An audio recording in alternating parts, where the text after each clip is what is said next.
Hello, people.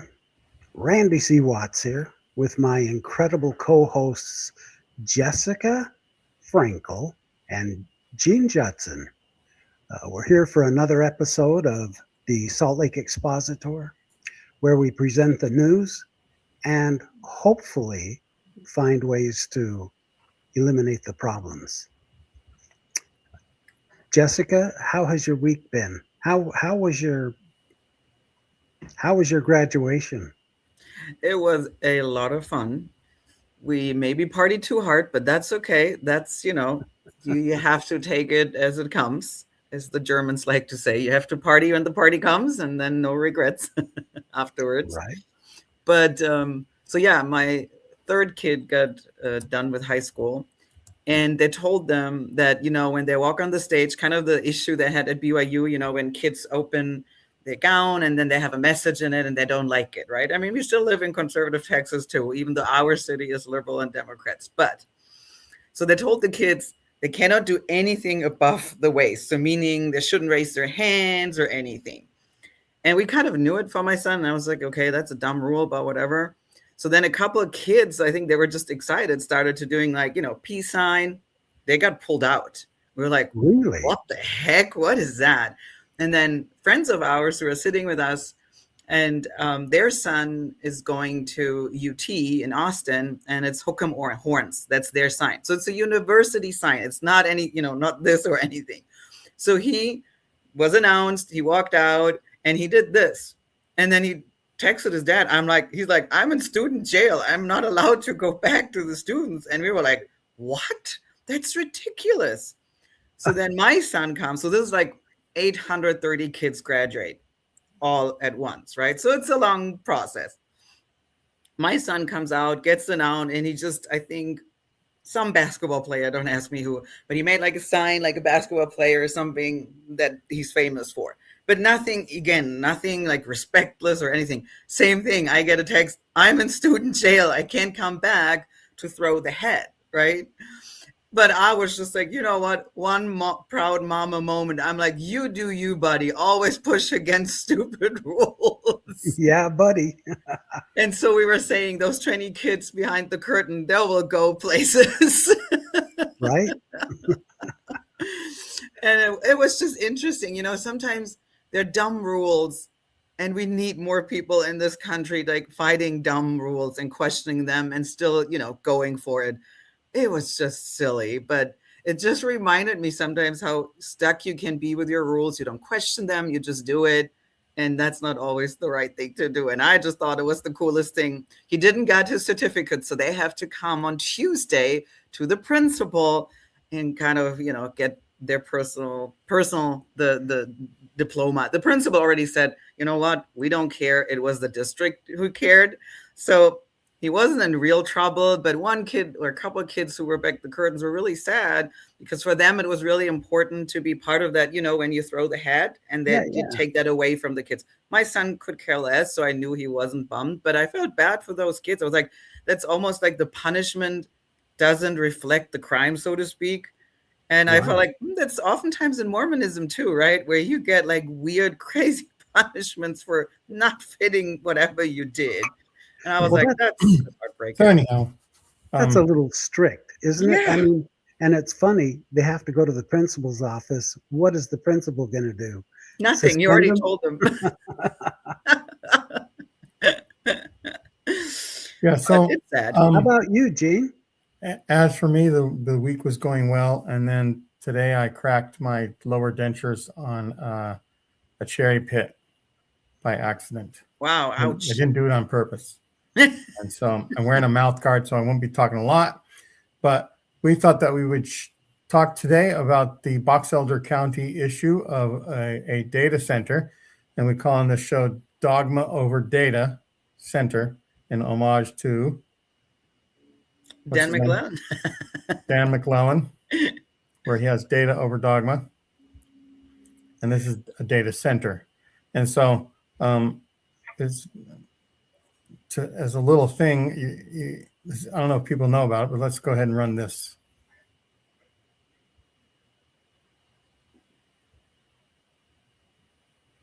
All right, so a family working next to the property is protesting the data center, not just because of its potential water usage, but also about concerns on how it will impact water quality. News specialist Aaron Cox explains from Hansel Valley.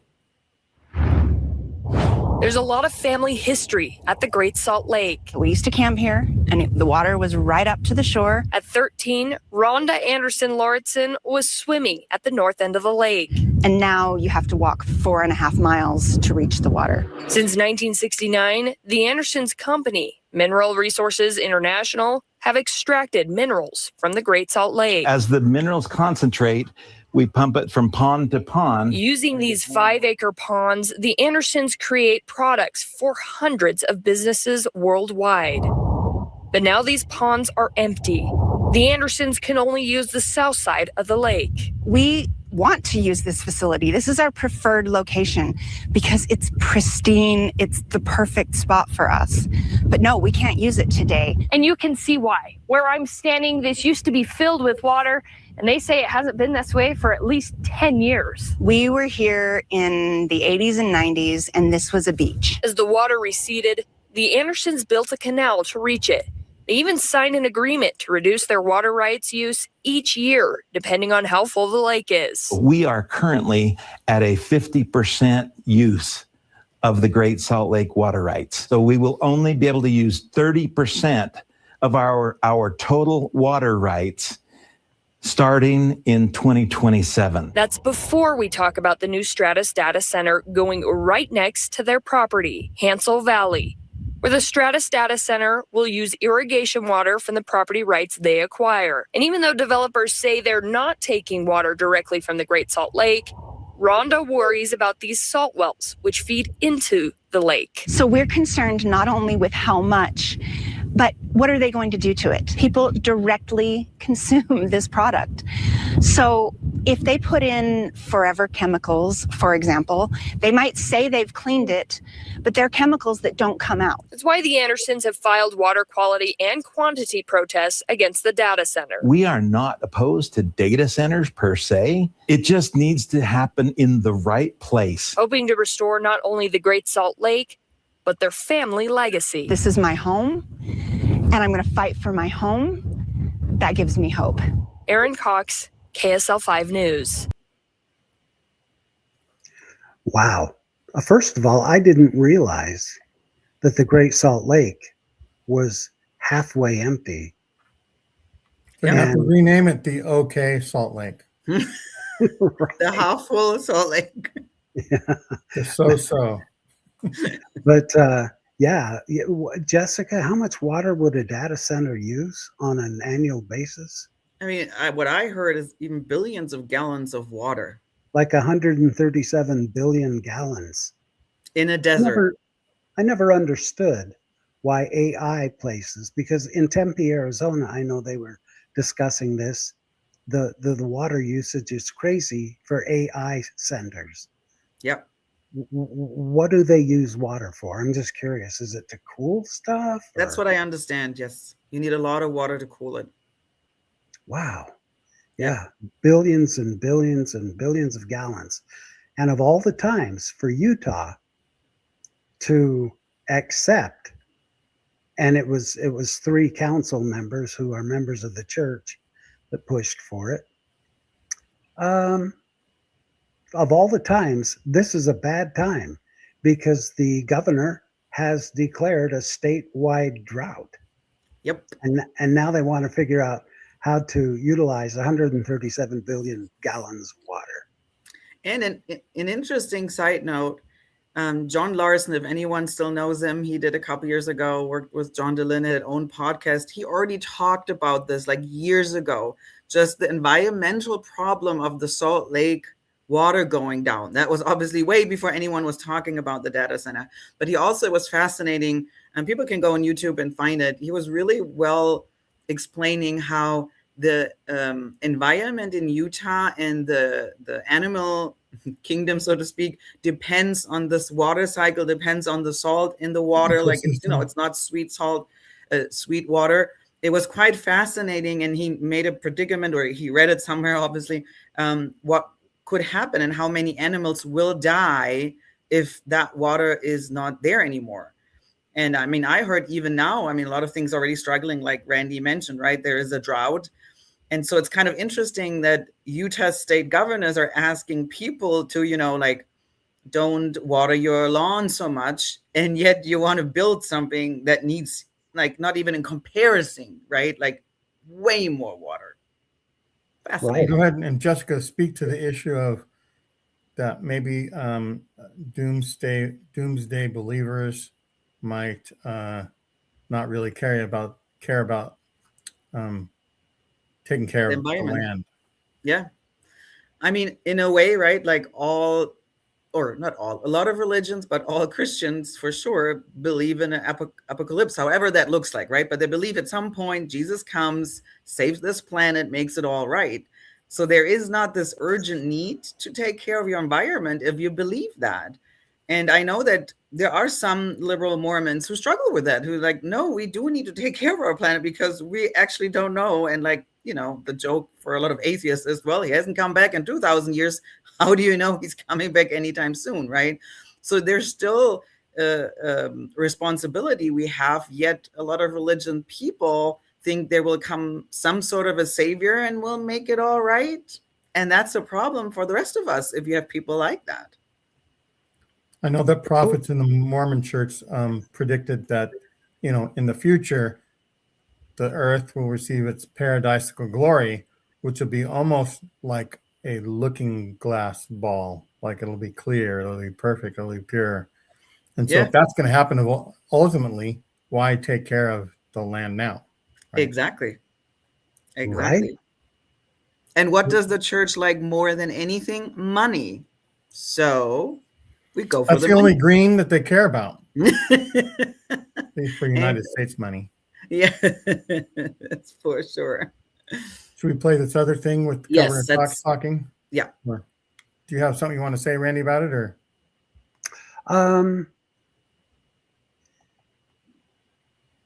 Nope. Let's play that sucker. Oops. And here I go, and I got the wrong one. Somebody honors creators. Who's that? Let me figure out what happened.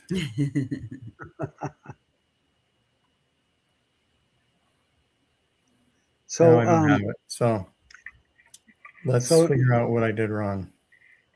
If you want to, while you figure this out, we can put up what I just have, the water shortage, and we can read this. Yeah. Do you want to read it, Randy? Sure.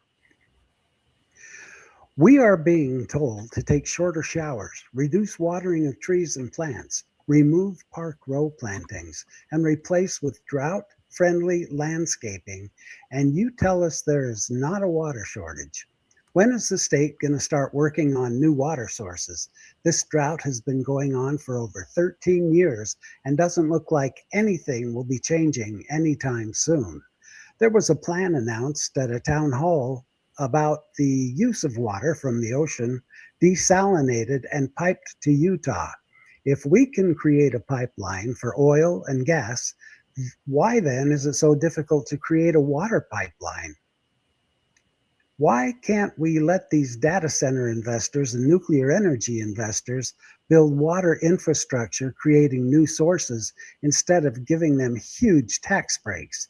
By the way, taxes come from people who pay into them, not people and organizations that just take it out of them.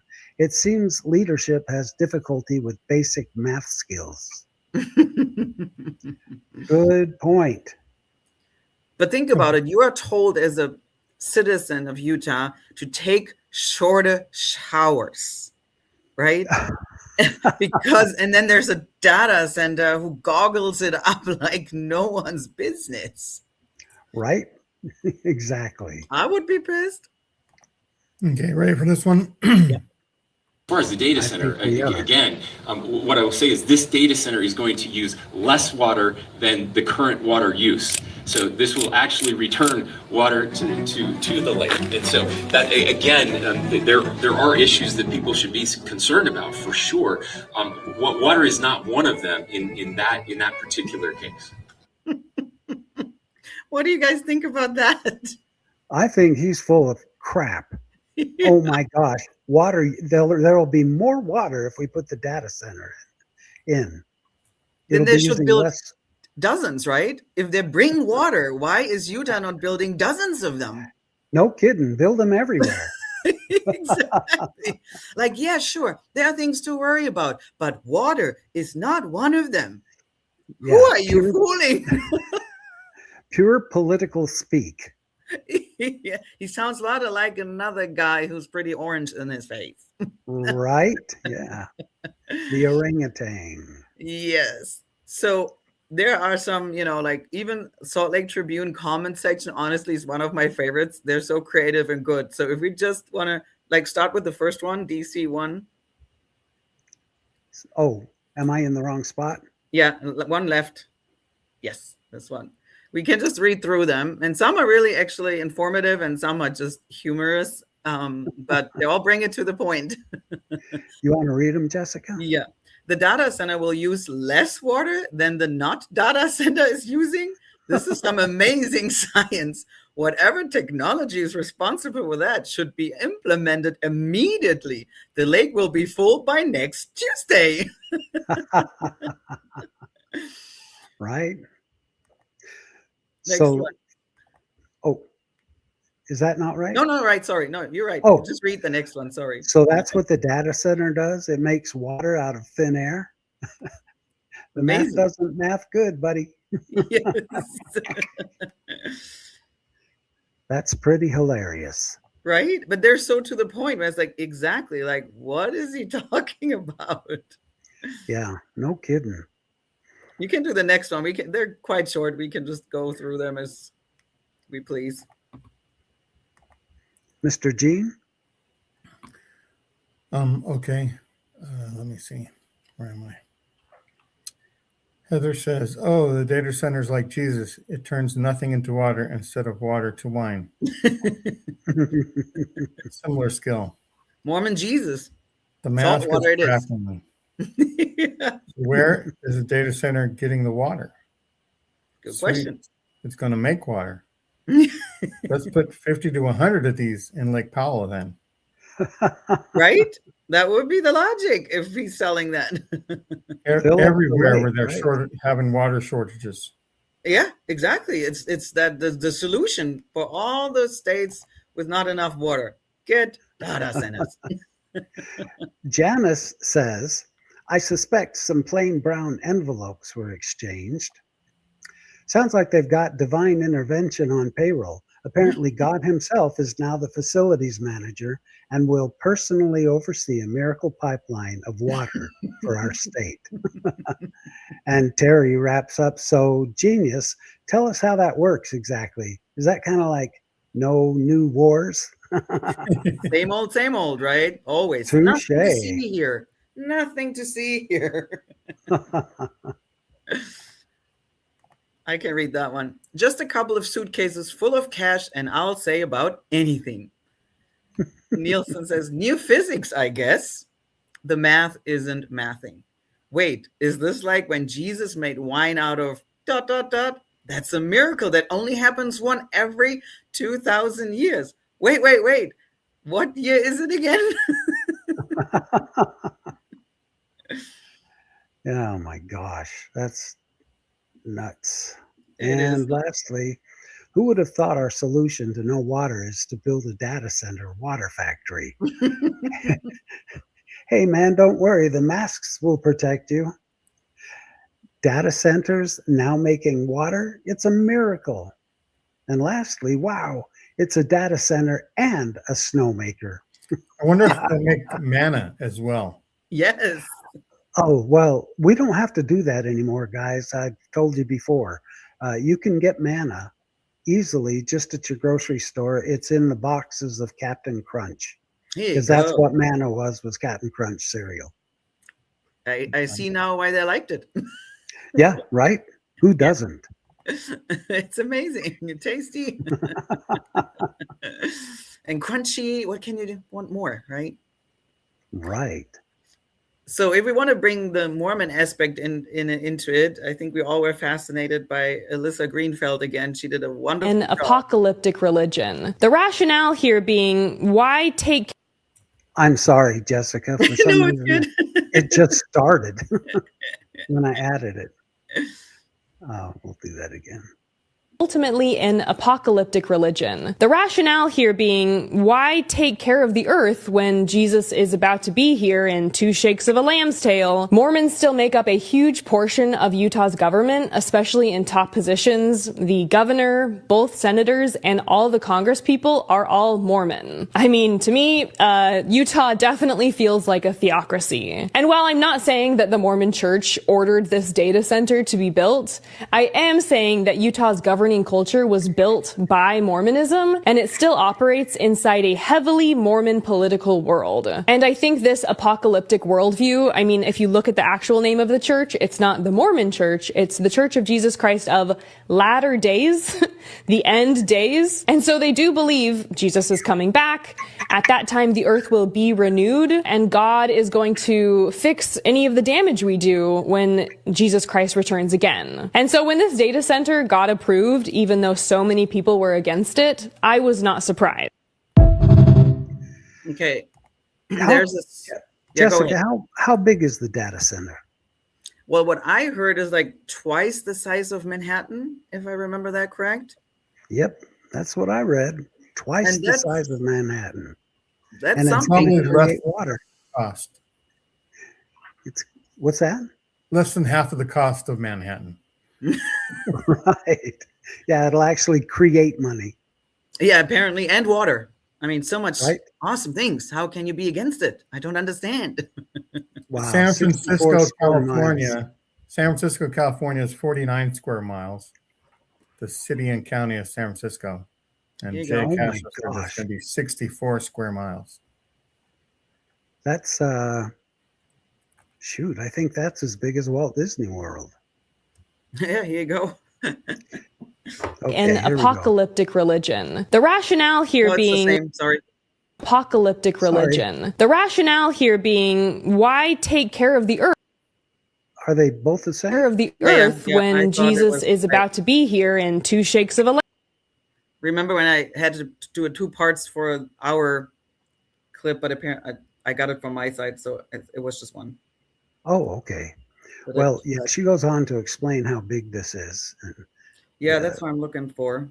But you guys, it's crazy. You know, I thought probably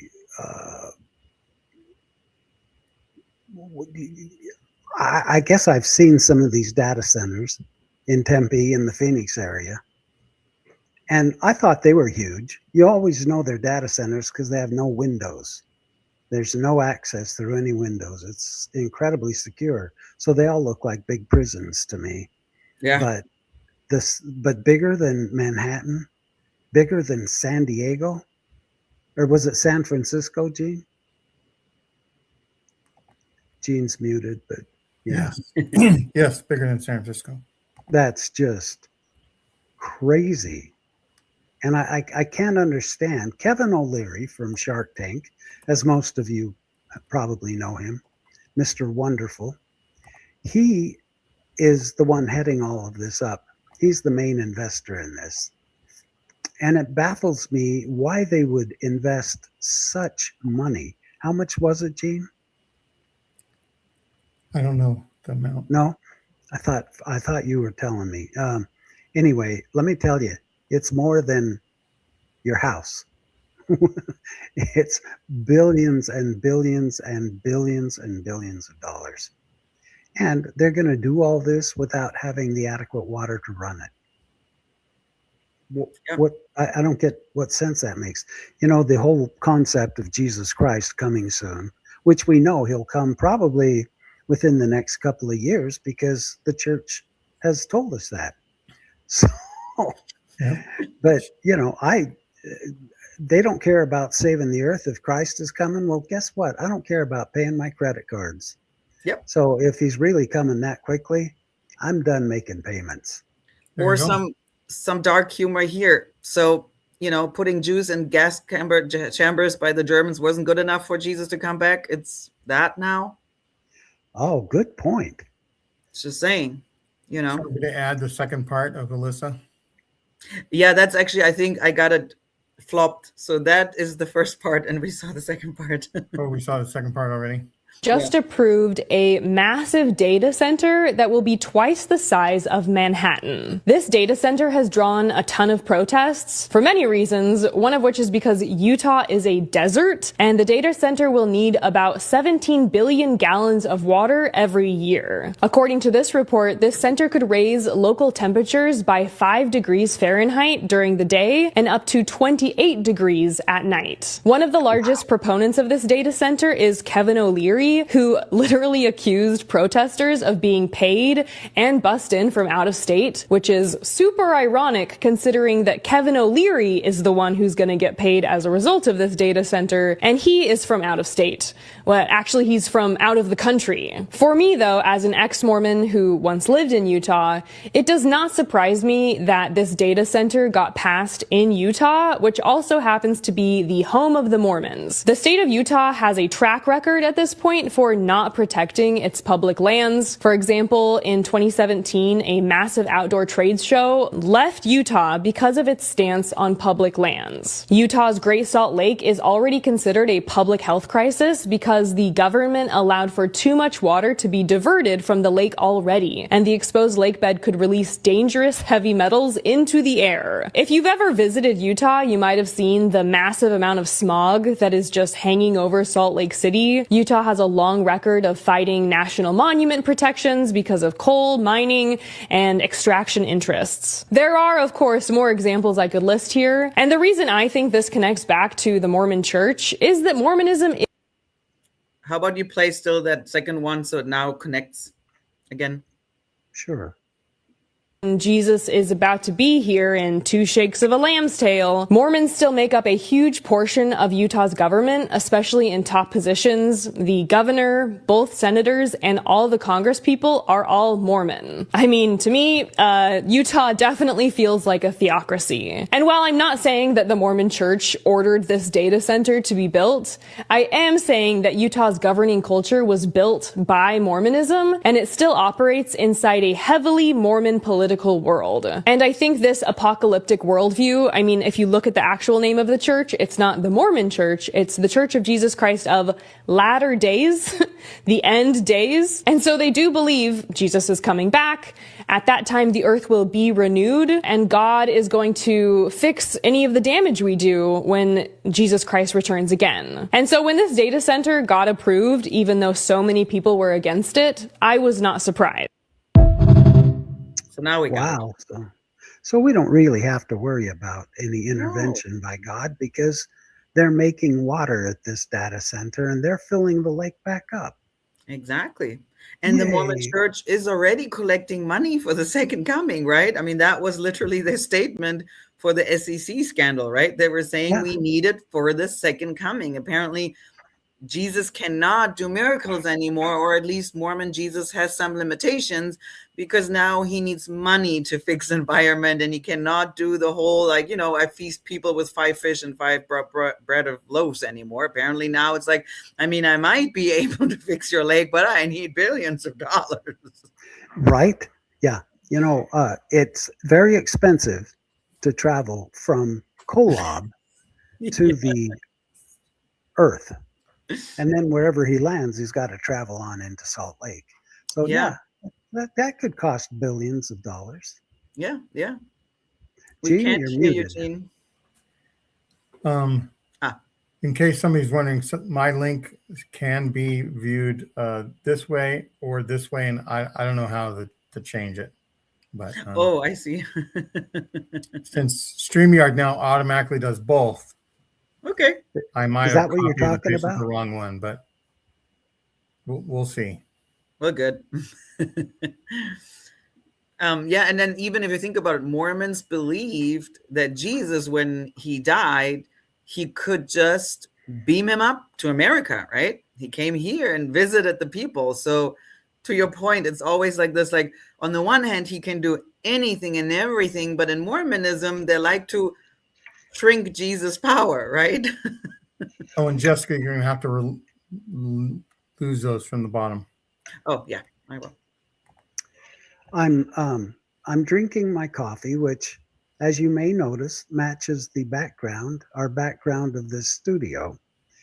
But while I should normally be drinking my delicious peanut butter cold brew coffee, I'm drinking my cherry cold brew coffee because I'm going on a little diet. Okay. I need to hone my weight a little bit to get to fighting weight. And I think by cutting out the peanut butter for just a few weeks, that'll take me right back where I need to be. I wonder if the Mormons would want the data center if they produced coffee instead of water. Depends on which They Mormon probably prophet would. you ask, right? Like Joe Smith and Brigham Young sure liked the financial benefit from having a bar and selling liquor. That's right. It's Can just you the imagine newer ones don't like it. in the summertime raising the temperature by 20 degrees at night or 28 degrees, whatever it was? And That's great. Jay Castro, yay! We're cold coffee twins today. Triplets. The Mormon atheist is drinking cold coffee as well. Oh, There you well, go. how about that? Yeah, there's a lot of us drinking our cold non-Mormon coffee. I drink water as long as we have it. Who knows when we're out of it with all the data centers. Right?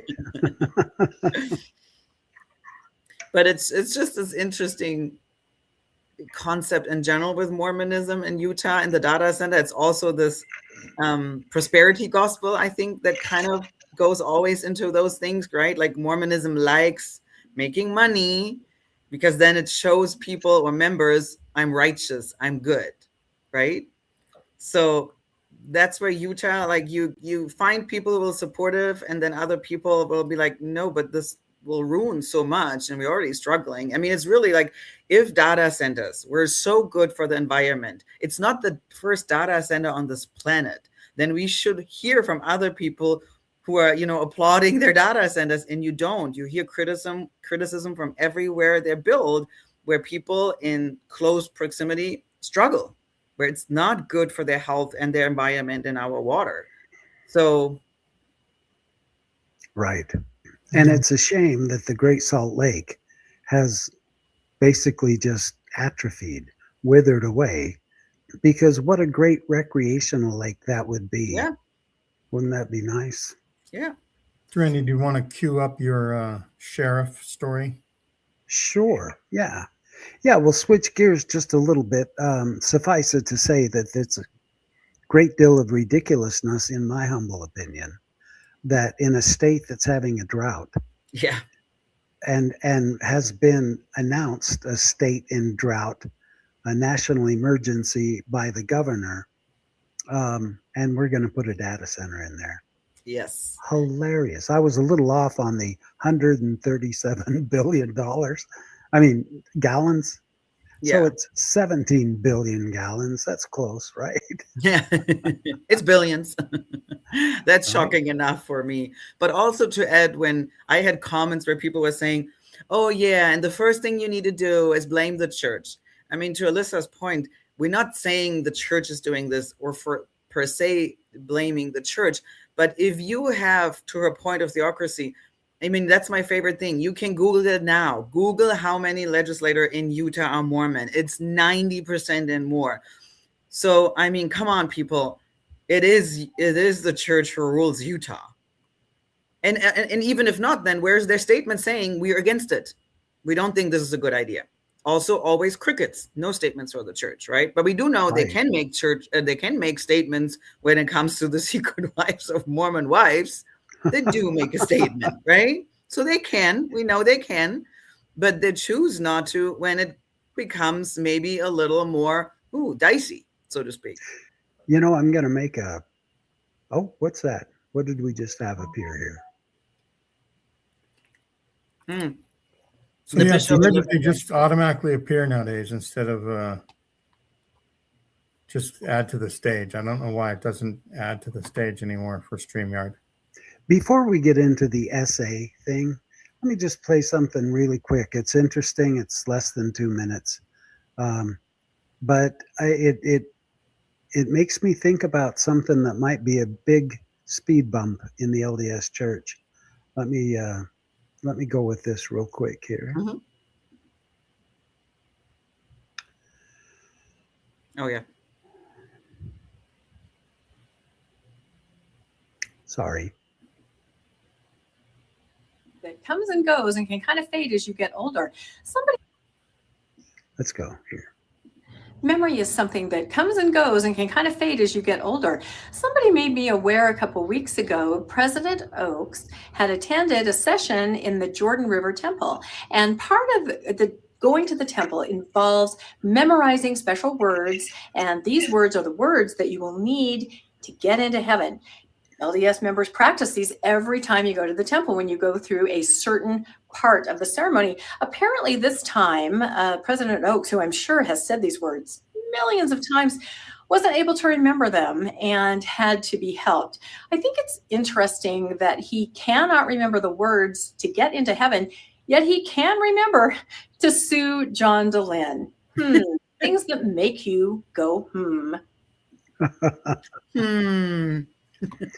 I just wanted to couple that with something that happened in General Conference, which is the first time in the history of the Church of Jesus Christ of Latter-day Saints that a prophet has spoken and forgot to say amen.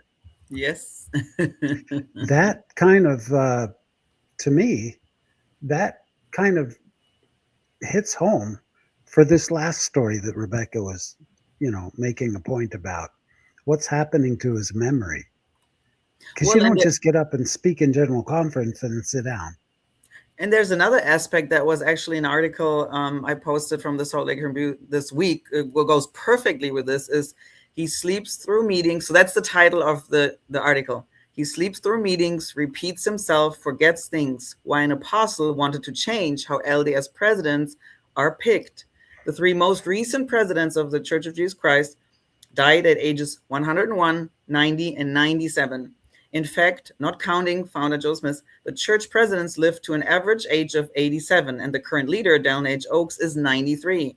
Decades ago, liberal apostle Hugh B. Brown, a self-proclaimed rebel, saw this emerging gerontocracy as a problem and proposed a remedy which included granting emeritus status at age 70 to all apostles, even members of the growing governing first presidency. And it goes into how Hugh Brown then, struggled with his faith and how he set up actually a good idea, because I think when Oaks came, when Nelson came, there were so many members saying, what are we doing? They're totally out of touch with reality. They grew up when blacks had no priesthood, when women were supposed to be home, and we thinking they're now all of a sudden are up to speed when they finally become prophets. That's a huge issue in the church. And the article I think the Salt Lake Tribune now opened it up. You can pay money, but you don't have to. You can read those articles again.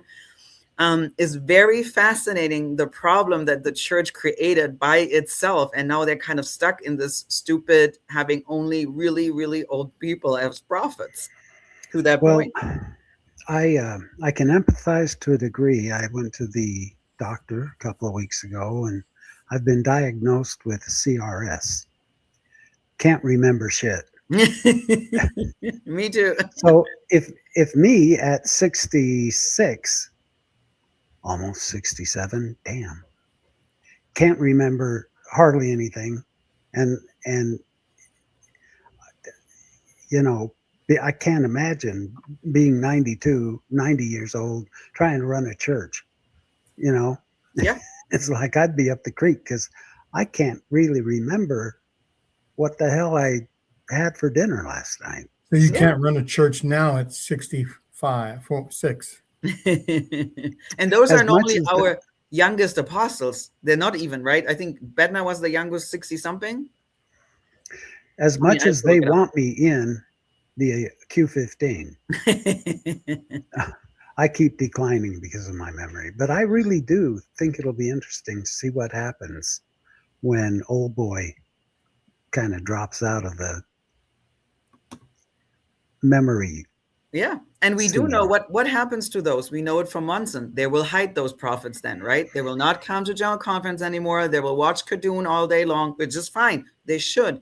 And I think there was another content creator from the ex-Mormon side who actually asked the question, when is this elderly abuse too? You know, we're putting old men. Remember, there was one apostle where they even like jumped up and hold him because he was almost like, timber, you know? Yeah. And so we all witnessed that. So that's kind of scary too. And actually, if I really want to open my kind heart, it's not fair to those men. Do I think they're all good men? No. But still, they should be home with their families, enjoy their grandchildren, you know, and do whatever they want. And yeah, when is this elderly abuse, sending them still around the world, pretending they're super fit because they're prophets and we can't have our members see that they're senile and they shouldn't lead anything. Right? Yeah. I concur. So Randy, Alex commented that there's a way that we can uncheck a box under the general settings. And so I did that. So hopefully it won't auto load everything anymore. Oh, good. So we'll test it out. I wonder if that's... So you load up yours, because yours a video? Mine is loaded up and ready to go. And it keeps going automatically, which is starting to tick me off a little bit. But I'm not seeing anything. Well, yeah, okay. It keeps playing. It's really weird. Who knows? Who knows what the hell? Anyway, let me share the screen here. I just thought, isn't it also interesting, those old prophets who have dementia or whatever? It's kind of Mormon to a core. Mormonism likes to have dementia. You know, did we exclude blacks? I don't remember. Did we live polygamy? I don't remember. Did members were supposed to be gods? I don't remember. Did God had an address at Kolob? I don't think so. I mean, Mormonism is the whole thing of dementia. That's pretty dang funny. I don't care who you are. Yeah. Okay. I don't know if this is going to just jump on the screen automatically or not. Go for it. So it didn't. So now you can set it up to the volume and everything. And just when it gets loaded, it should work. Cool. Let's rock and roll here. Well, that didn't work. You must have clicked on it or something, or clicked on the creator. Maybe back arrow. Oh man, I hate when this happens. Yeah, and then we have to go through the tabs. I know some people are really good at navigating in StreamYard, and other people, our minds have to like click to where we are, click to the other. And then when we go to the other tab, we can't see everybody else or the chat or what's going on. We don't even know if it's really happening. Right. Oh, good. So, Jessica, do you know what Randy's looking for? He's looking. I got it. It's the up. bishop's abuse, I think. Okay. It's up. Good. Okay. There we go. Why I don't have an available for some reason. Let me take this off.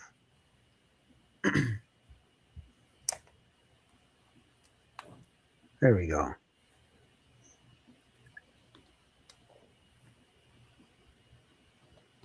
Okay. Do you want me to load it on this? Okay. Got it. No? Yeah, I think we got it here. Mark Lamb, after allegations that his sex. Here we go.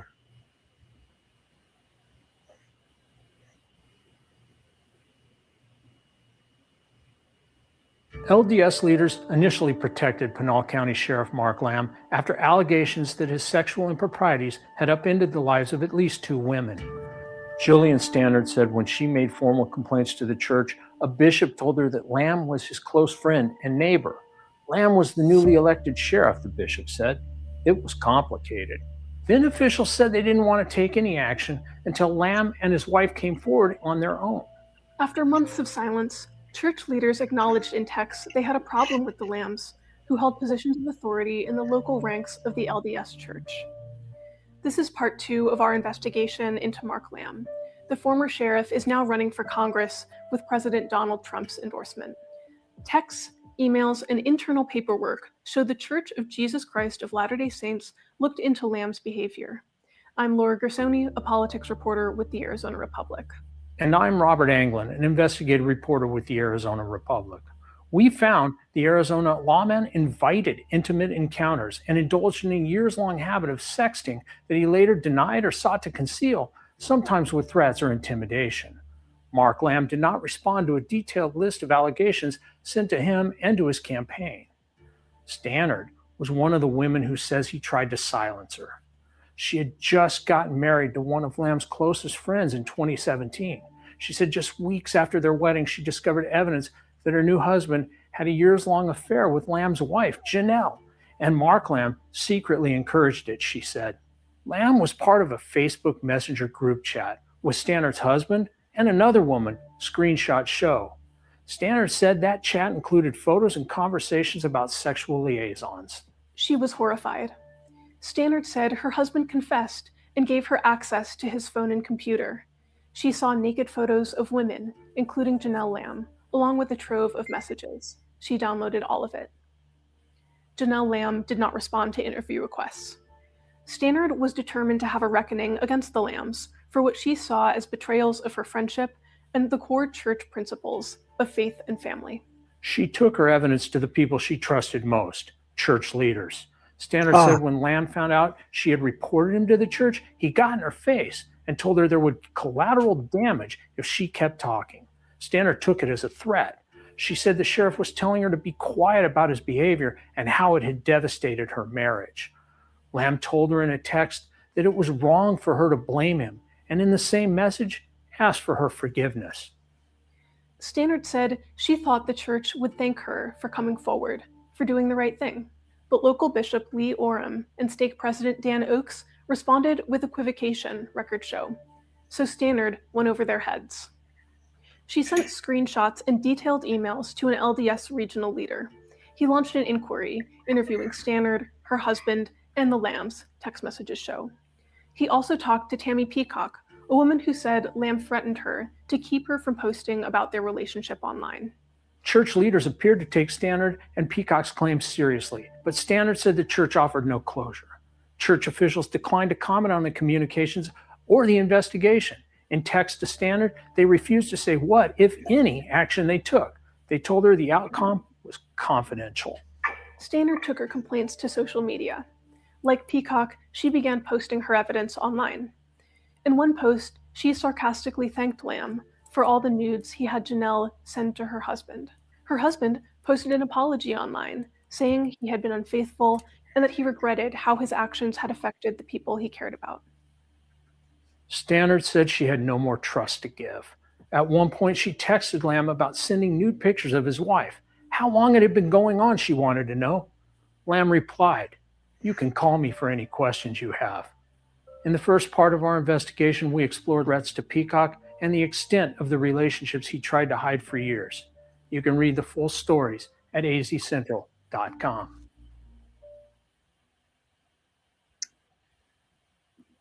How about that? That's pretty recent too, right? Yeah. This reporting. Yep. Yeah, it's so sickening. It's especially sickening. I don't know how you guys feel, but I always talk, my husband and me too. It's like how my level of thinking, how all Mormons are, that was not even close in the realm of bad. Like I just saw today somebody who posted, well, nobody claimed all Mormons are good. I'm like, or don't sin. I'm like, forget about the sin. This is a crime. And that was, I think, actually about the abuse case about a bishop. And the woman said, it was a woman saying, well, we never claimed Mormon men don't sin. I'm like, I don't care for sin. This is one of the worst crime, pedophilia in this case, where I'm like, can we separate sin and crime? And this too, this is like, it's so awful and disgusting. Oh, and then the excuses because not everybody's good. We're far beyond the spectrum of not good. Yeah, and what about the kids? What about the victims? Yeah. She doesn't seem to care about that. See, exactly. Here's what were their children victims, or were they all adults? In which case? In which this case? This lamb guy. Oh, well, we just know of the adults. Yeah. Right. But, you know, I mean, it's still a... I just want to make sure that we're not calling this guy a child molester at all. Yeah, no, sorry, my bad. He's just got piss poor morals and no moral compass. But let me tell you something you don't know, Gene, and Jessica, you don't know, is these men have the priesthood. They're going to be gods one day with their who knows how many wives. So they have to practice. Yeah. So if Joseph Smith were alive today, some of his last words could have been, I go like a lamb to the whorehouse. Right. Yeah, like a marked lamb. To come and roast the chickens. I mean, the thing is just like a couple of years ago, my favorite word when we were deconstructing is I called all those men garment wearing jerks. I mean, that's just it, right? They go to the temple, they go on Sunday, they sit there. And that's what I'm saying. Like my husband sometimes had to really like struggled with, you know, like, can I go to the temple because I haven't read the scriptures? I mean, that's when we can talk about, you know, is that not so good? You could have been better, but not when somebody does something like this. This is like, what are you kidding? It's not even the real. We all, you know, I'm pretty sure you guys too, like, oh, I forgot to pray, or you had a dinner, and like, especially when my husband was not there, I was normally like fast, get the kids, to, you know, feeding. And then we were done. I'm like, oh, did we pray? Shoot, we forgot, right? I mean, those things, yeah, sure. Mormons can do better. That's maybe something, but not if you have an affair with multiple women and I mean, it's just like, my standard were different. I mean, maybe I don't know, but I thought that was Mormon standard. Well, they feel entitled because, like I said, the patriarchy, the priesthood crap, all of this stuff, it makes these men feel indestructible. You know, they can do anything they want. Yeah. And Trevor, saying not much of a story, all adults. When you're a sheriff and you make advances towards people, sometimes you're abusing your power and authority, just like Randy was sort of talking about. Other people in the church are abusing their power and authority. When you're a public figure and you're LDS, you know, having affairs and pimping out your wife, still a pretty big deal. Yeah, and that's a good point, right? You have police officers or doctors, therapists, they're all in Mormonism and taking advantage of their vulnerable position with people, right? We know it all those LDS therapists who go to jail and they do very shitty things, and they think they have this, I don't know. I mean, I can't put my mind in people like this. It's just disturbing beyond for me. That's right. And closer to my home is another story of abuse. And I can add this, and I'll go to it and start it. Who's going to replace Gavin Newsom? Because whoever sits in that chair will make decisions that will define our future. I'm not sure I can do anything about that. Non-stop California primary election news starting at noon, June 2nd, live on Fox Local San Francisco. Can you turn that up just a little, Gene? And officials say the former bishop of the Church of Jesus Christ of Latter-day Saints led a youth group in the early 1990s and 2000s. Good evening, everyone. I'm Heather Holmes. Our crime reporter Henry Lee today sitting down with one of the alleged victims to discuss this arrest all these years later. He's created a lot of harm in my life and the lives of others. There are many victims. A survivor speaking out to KTVU after a former Mormon bishop in Livermore was arrested and accused of sex crimes involving him and 3 others when they were boys. The coping, I think, comes along with knowing that we're now seen some justice take place. He did not want his name used, but with his wife by his side, he says it's time to say his piece. Now that 76-year-old Michael DeLar Morris has been charged with 18 felony counts of sexual assault and lewd acts from 1991 to 2000. Court documents obtained by KTVU accuse Morris of assaulting 4 boys at various spots, including at the Church of Jesus Christ of Latter-day Saints on Hillcrest Avenue in Livermore, as well as at his home, a car, and the childhood homes of at least 2 victims. At the time, Morris led the young men's group at the church and was a Boy Scout leader. He could act one way in one situation and act a very different way in a different situation, and be able to use that to his benefit to perpetrate. An attorney for Morris declined to comment. In court, he described his client as a former engineer with Lockheed Martin who was excommunicated from the church but later rebaptized and reborn. It's been frustrating to know that he's been able to navigate a system, a community in secret and get away with it. He says he wants to bring this case into the light to help bring about accountability. We're also hoping that by telling our story, this will help out for future generations, right? It's a shot across the bow. We're not going away. We're here. We're standing up. If convicted of all the charges, the former bishop could face more than 14 years in prison, which according to the DA would amount to a life sentence. In Livermore, Henry Lee, KTVU, Fox. So that is close to home. I've been to that building just before conference, and there's a big, study Jesus with us, a sign leading up to the what they say on Easter, right? Even though the building is closed on Easter, the church did all their Easter celebration the week before because conference was Easter week. He has risen, Gene. That's right. Yeah, but what the heck? Reborn again? See, that's the issue is he goes and diddles these kids. And then what does the church do? They rebaptize him. Yeah. Perfect. I'm sure they'll put him in as nursery leader or something. Primary president. It's truly infuriating how much, and I know Mormonism is not the only religion, right? But how much they welcome the perpetrators and people who harm people for life and care so little for the safety of victims who need space to know they're safe now. This is just to me where I'm like, I don't get it. I really don't get how you kind of call yourself Christians or you follow Jesus. Isn't there even a Book of Mormon scripture where it said, if you do something to one of my little ones, you can, put a rock around your head and go swimming.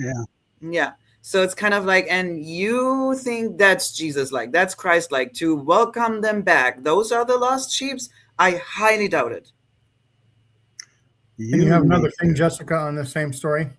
Yeah, that actually goes with it. If you can put it up, I just remembered it and pulled it up from Floodlit. So that's the same guy, right? That's the 138th former bishop listed on Floodlit. 138 of we know of and officially, right? Yeah, that's probably the tip of the iceberg. Yes. Because look at what we don't see and what doesn't get reported.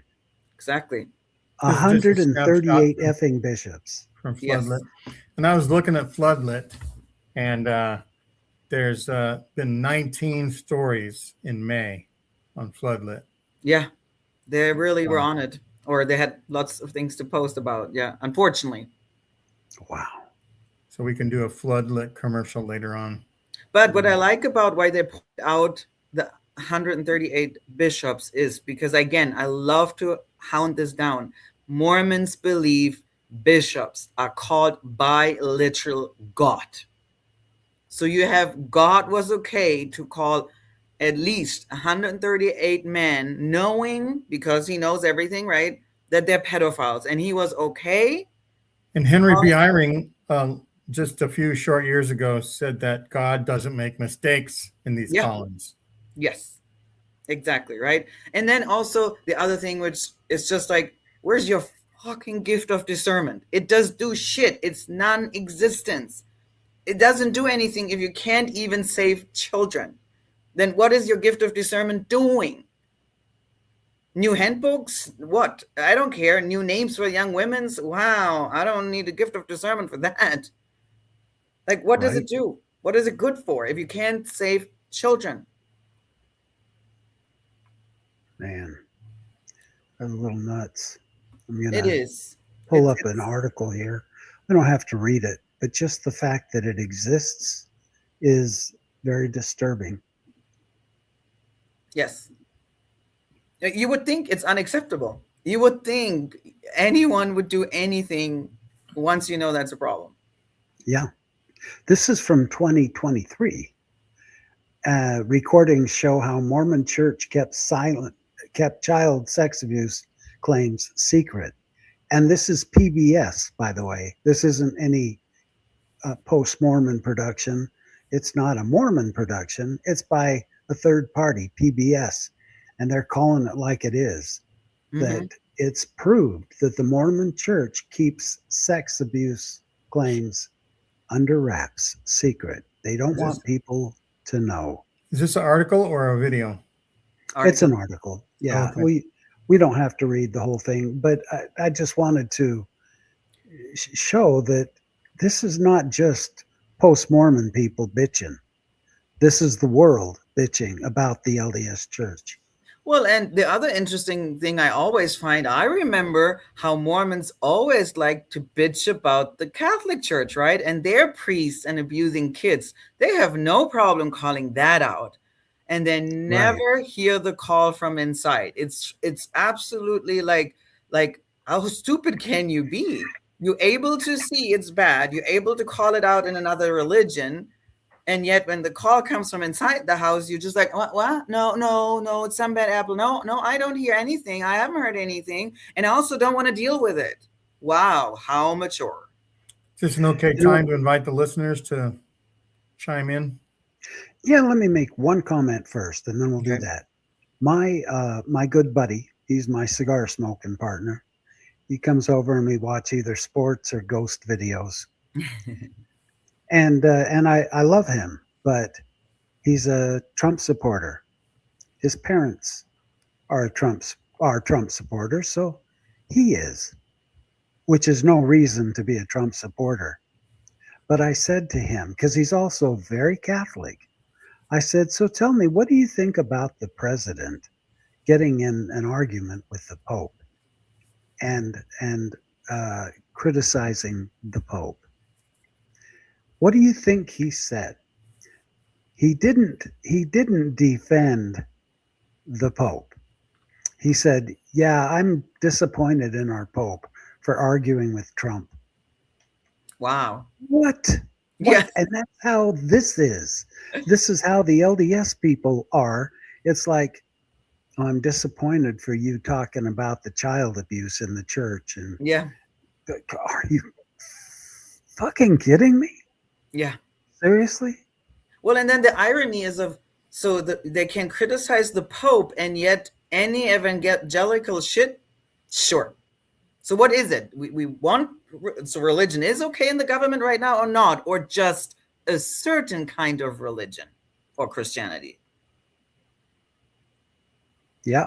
The ones who are the bootlickers, right? Because the Pope right now, which, I mean, I'm not Catholic, I have no skin in the game, but I think he is actually, speaking up and saying, I don't think that's okay. But those certain part of evangelicals, they're just kissing the boot. And so they get away with everything. But it's just like, it's really like echo chamber as its finest. That's so disturbing right now in this country. Yeah. Those are the only people allowed in the circle. Yes, man. And Mormons like those men too. Yes, man. Yep. Yep. Yeah, they rebaptize and start the whole circuitous system all over again. Yeah. And where are the brains here? Where's the common logic and sense? Nope. Most of these guys have a lot of money, especially when they're leaders in the church.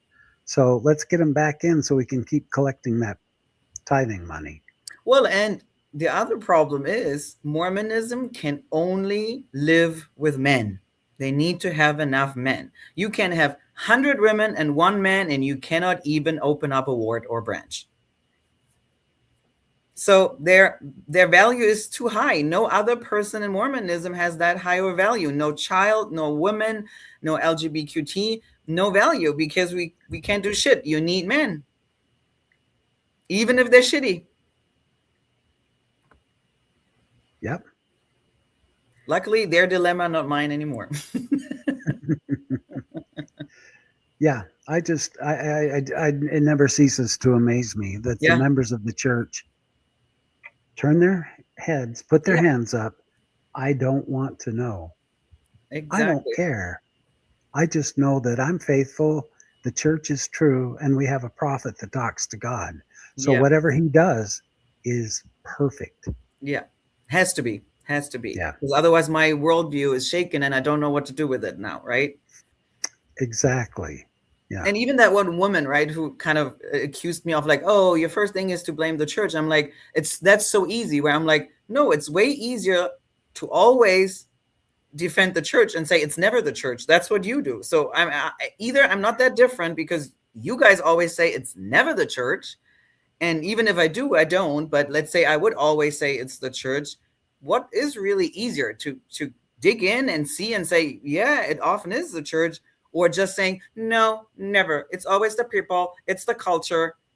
What is the church made of? People and culture. So how is that not the church? Yeah, exactly. Well, as long as they have a prophet that speaks with God on a regular basis, and it's surprising God couldn't remind him about the words in the temple ceremony, or say, grab him by the shoulder, hey, you forgot to say amen. Yes. Or why does, even, if you think about it, even worse, why would God allow his prophets to get dementia? That's not helpful. Why does he not have like clear-minded, because that also would prove the miracle in itself, right? Like if prophets would die and still will be like super sharp. I don't care if you need a stick or a cane or whatever, right? We could all live with that. But if you could prove like all Mormon prophets, doesn't matter their age, they're sharp in their brain, I would say, okay, there's something in the juice, you know what I mean? Yeah. Then there is something miraculous about it, and that the Mormon God has the hand about his own prophets. Shouldn't he have a self-interest in those guys? Yeah, exactly. Kind of funny how that goes. Pretty funny. Yeah. Again, a very confusing, not so powerful God, especially the Mormon God.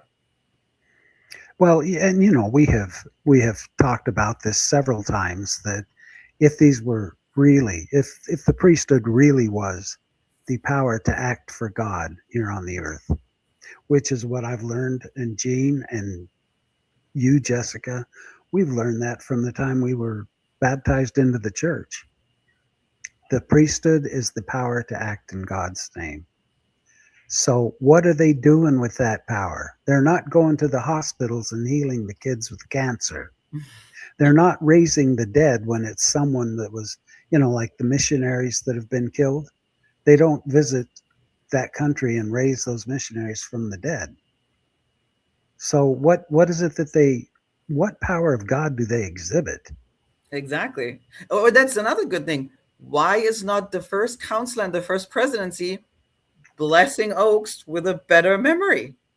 That would be cool to see, right? And General Conference, he gets both of his counselor laying on hands with their oil, putting it on, and all of a sudden he would be like, back, Right. He would just vomit all the information that he's been forgetting.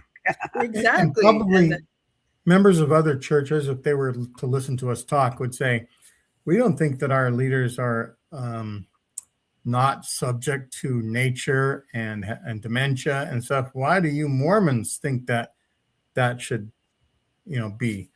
And it's because we're taught that it's Christ's church, and that God's watching over everything, and it's the only true church, and that's why we're told that. We're taught that. Well, because there's this little caveat, right? We all were taught it, that a prophet can't lead you astray, and if he do, God would strike him. That's the ultimate thing. So if Oaks is still there and he has dementia, then as a Mormon, you still have to believe it still works out. God is there. He's leading, whatever, because otherwise he would strike him, but he hasn't yet. Well, how many don't think that Rusty Nelson had dementia when he announced that the name of the church is supposed to be used properly? Don't use Mormon. And like I said in a recent video I made, the name of the church in Spanish, if you go by Mormons, it's Mormon. It's that easy. But if you can't say Mormon, then you have to say La Iglesia de Jesucristo de los Santos de los Últimos Días.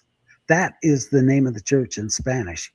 One is 2 syllables, one is 21 syllables. One is a word, one is a sentence. Yeah, exactly.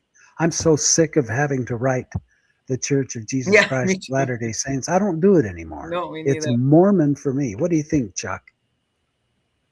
Hey, it's not just the Latter-day Saints. How are you all doing, by the way, on this Memorial Day weekend? Can you all hear me well? Yes. Okay, all right. Yeah, it's not just in Latter-day Saints. I just look at any of these faiths. It could be in the political arena, in law, anything. People get older, and we're seeing it now. That's the scary thing about the Supreme Court of the United States. They can stay for life, or they can retire, because that's scary. Because the thing about someone was saying they need to go to term limits, because what happened, they're getting older, and you know, some of those court cases coming across, and they could live to be 90-some years old, still sitting on the court with their robe. They're wearing those black robes, and they could fall asleep there on the bench there during a case. And then this has occurred. I found out here in Louisiana. I think it was a Louisiana Court of Appeals over in Shreveport. Happened years back. A lady, I think she was on the Court of Appeals. It was on a decision. It was a court case, and one of the ladies, she's retired now. I'm not calling her name, but she was talking about someone that a lady that was on the court. She had been there for years. It was a case, and she's sitting there asleep. It's a very important case. She fell asleep, and we've seen this time and time. We've seen it even in the Catholic Church. Think about the popes, how popes have been. We saw it with John Paul II, how he became ill, and we saw it with Pope Francis. You know, you get that age hits you, and you start having a lot of health challenges. Not saying people our age, people younger can't have it, but you're just seeing it time and time again. They might have a fall or something. Someone have to guide them, and this is what we're seeing. Like I said, in law, politics, it could be anything, even in business. You might have a person that's on up in years that have been in business a long time. That's the founder of the company or something, and they're setting their way of thinking, and things are going to crumble. I didn't mean to go a long time. Well, I mean, you have two things, right? I mean, elderly people can either put people in harm. Not, I'm saying necessarily always on purpose, but also then we have the issue of elderly abuse, right? But I mean, even my dad, he's 79. And sometimes when conversations are like, let's say, very intense. She'll be 80 this year. Yeah. So even when conversations are very intense and, you know, very intellectual, sometimes my dad will fall asleep literally mid-sentence. And then I let him sleep. 82, 83, right? going 83. Yeah. It's a funny thing, and I can laugh about it, but I can let them rest and can understand it's just a lot. We had, let's say, a 20-minute conversation, and then I can see he struggles keeping his eyes open, right? I know too well. Exactly. And it's just a father-daughter conversation. Can you imagine? It's a very critical conversation. You in politics or a religious leader. That's also embarrassing for those people. Let them be in peace. Let them be with their families and rest and enjoy the rest of their lives. And yet we put them still on those podiums. I mean, even when Biden was president, and again, I'm Democrat, I'm liberal, but even when Biden, I was like, we need an age cap for U.S. presidents. There should be an age cap where people should not become, doesn't matter your party, should not become presidents. I mean, look at this country. We have back-to-back and very old men. Why? We can't find young, fresh people leading? old and Look at our hateful. That's what president. we're seeing. He's got the same issue. I can't tell you Yeah. how many times on the news, especially Jimmy Kimmel. He's the best one to listen to about Jimmy Trump. Kimmel. But he shows all these clips of And I'm trying gonna to miss just Stephen Colbert. Yeah, sound you asleep. do. Yeah, exactly. Exactly. It's just we harming all of us, the rest of society. It's not like old people have no value or no wisdom to share, but it needs to be limited. They're not capable, and I'm pretty sure all of them would admit to that. They're not capable of doing that for the extended hours that a person in power or responsibility needs to have. I mean, that's why we send people in retirement, right? Because we understand they should not be in any business. So if we Coaching. understand, We seeing it. Yeah. right? These coaches that coach a long time, you see how they get set in their ways, and they're very ornery. I've seen that Yeah. with coaches in Yeah. sports, and they coach along. I saw the thing about Joe Paterno. He stayed too long, and things started to occur. One of his former coaches he's in prison now, and when Paterno got terminated back during that time, he didn't last very long. He transitioned from this life. After being at Penn State so long. Yeah. Yeah. Exactly. Songs of our Many own. people went down. My attention was caught by Song's comment. I didn't mean to interrupt you, Chuck. But searching for concerts in the graveyard should be outlawed. I'm curious why you said that, because my favorite cemetery, Hollywood Forever, they have concerts there all the time. How you doing, Songs? Gorgeous graveyard. So I was wondering if you were referring to that. I don't know. Concerts in a graveyard. I think she means like collecting or going to people that are almost dead. Yeah, we have a brace of people in there. There's some in converts. my parents' Maybe she face meant like that. converts. Yeah. Yeah. People might in the Baptist faith they're like that. Some of those ministers that are on up in years, and they get very abrasive, and I've seen it happen around here in Monroe. The church people in the faith that I grew up in, they have been ministers a long time. You see them, a lot of them have fallen asleep up there in the where the ministers sit up there in the minister's seat. There now ministers don't even where my parents go to church. The ministers don't even put chairs up there anymore. They sit there among the people. They sit up front in the front pews. They don't even sit up in those chairs anymore. They realize this, and now we will sit among the people. Yeah, exactly. Yeah. Well, they just and walk we up know there also to speak. dementia and Alzheimer can literally alter your character. They're not themselves anymore.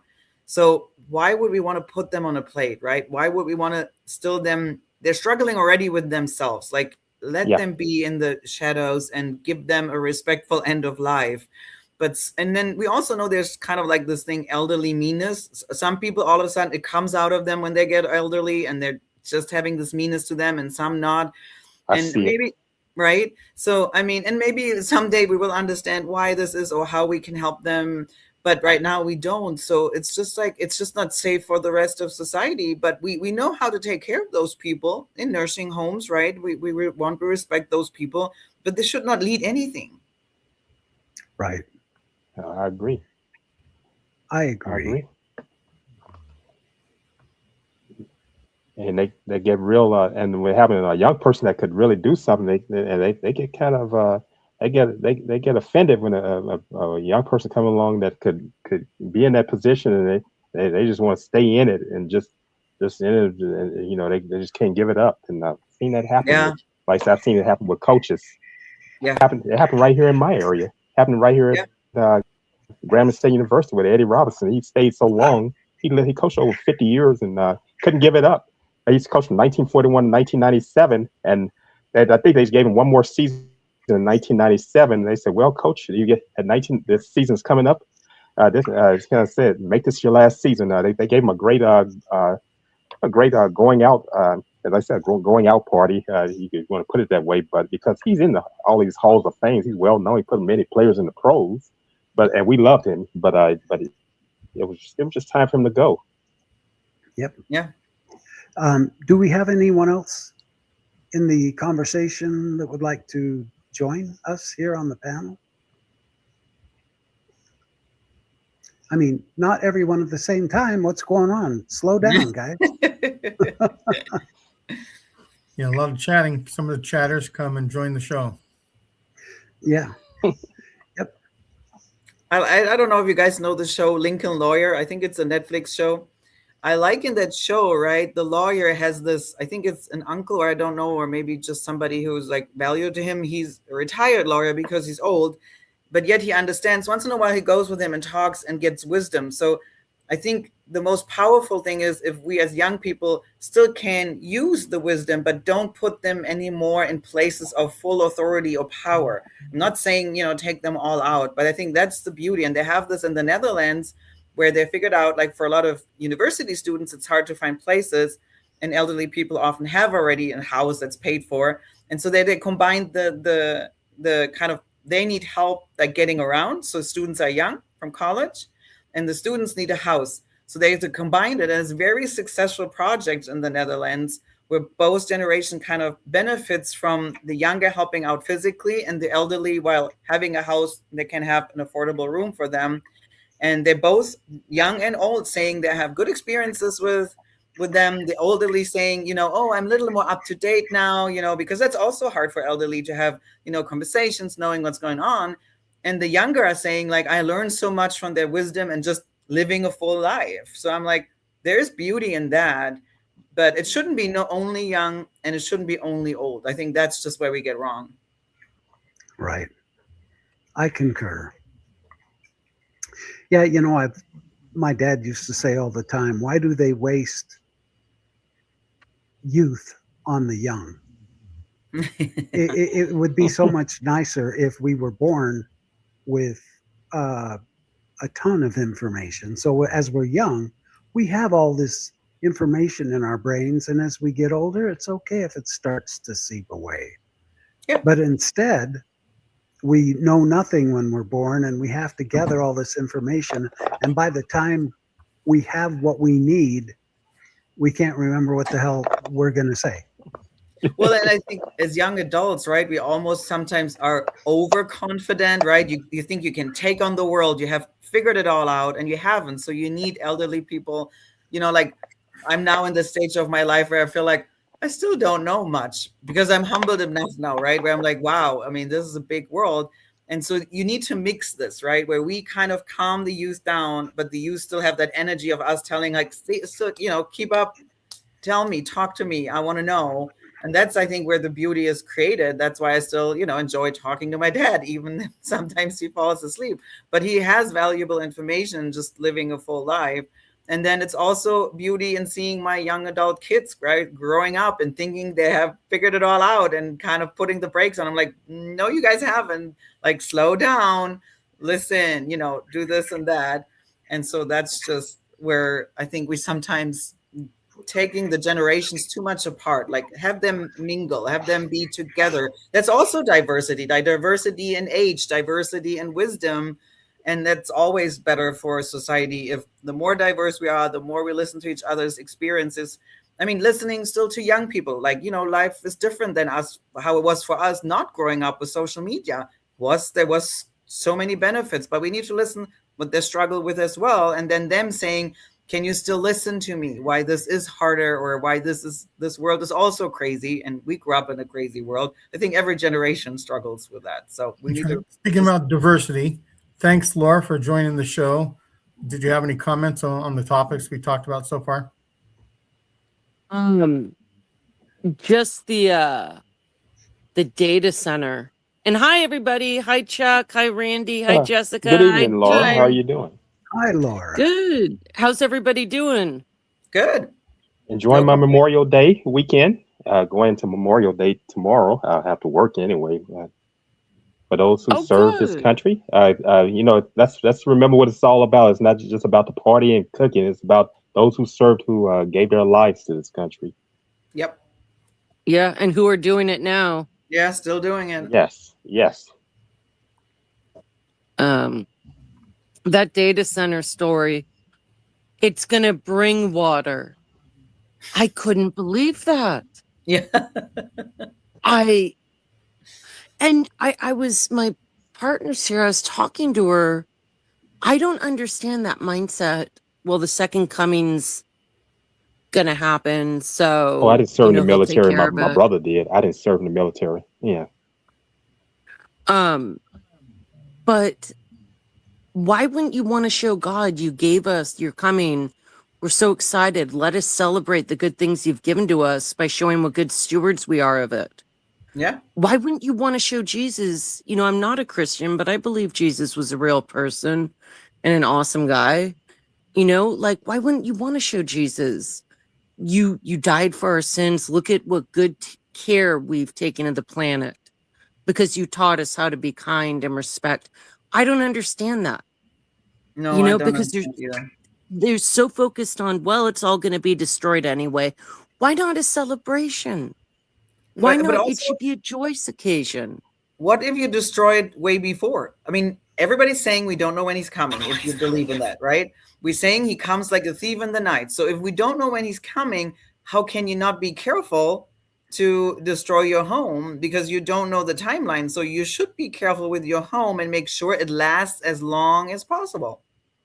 Because they don't believe we're the ones destroying it. You can tell them as many times as you want. Climate change is real. We're doing this, we're doing that. They don't believe it. Yeah, It's that's all another issue. ordained by God. And in a sense, I do believe that all things are ordained by God, but I believe in free agency. And I don't understand people who supposedly believe in free agency saying, well, it's ordained by God. God gave us a choice. And we're showing him what a slap in the face to God if you believe in God, you know? I just don't comprehend not believing in climate change, not believing we're the ones destroying things. Yeah. Yeah. Take a look at the Great Salt Lake we were talking about. It's not so great anymore. No, definitely not. It's half gone. I know. I live in California, in the Bay Area. I'm not too far from Gene. I'm like South Bay Area. I'm not quite. Anyway, I'm in San Jose. But Okay, Bay Area. Got family out there. yeah. So it's not quite. It's Silicon Valley more than Bay Area. But we went through. I don't know if we're still in a drought or not, but we went through some terrible droughts, and that's part of the reason why the wildfires we had were so bad.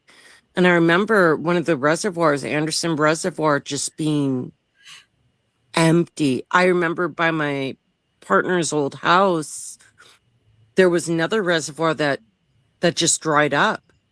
My brother-in-law was saving tadpoles because there was nothing there but cracked earth and small brackish ponds of water. You know, I mean, there was a story that we were going to run, and let's run it around because it has a little bit to do with what you're talking about. Protest again at the state capitol against the Stratos Data Center project in Box Elder County. Thanks for joining us. I'm Brian Malady. And I'm Mika Miyashima. Demonstrators say the center could threaten the future of the Great Salt Lake. Our Christian Sita is live at the Capitol. Christian. Mika, Brian, now hundreds of people gathered here at the Capitol this morning, calling on the governor to slow down approvals on this project. Now, protesters say the proposed Stratus project would use too much water and move forward without enough public input. Organizers say people traveled from across the state to attend the rally, including residents from Box Elder County, Cache Valley, Davis, and Utah County. They claim the proposed development could become one of the largest data centers in the world and worry it could worsen conditions for the already struggling Great Salt Lake. I think this data center is being railroaded to the people of Utah. I think the people of Utah, no matter where they stand politically, need to be aware of what Governor Cox and basically the military are pushing through. And they want no transparency for a data center that is twice the size of Manhattan and will be one of the world's largest data centers in the world. Now, protesters are asking for independent studies on water usage and environmental impacts. Live at the Capitol, Christian Sita, KUTV. he said it'll be the world's largest Having data that same, center in the having that world. same, What's that? Do you think the protests are having going to that. have any effect? Oh, sorry, Chuck. I'm sorry. Oh no, I can relate to what they're talking about because we're having that same problem here in Louisiana, right here in my area, Northeast Louisiana. There's a data center, a meta data center that's being built 20 miles east of me on Interstate 20 in Holly Ridge, Louisiana. That's in Richland Parish, and that meta data center what happened.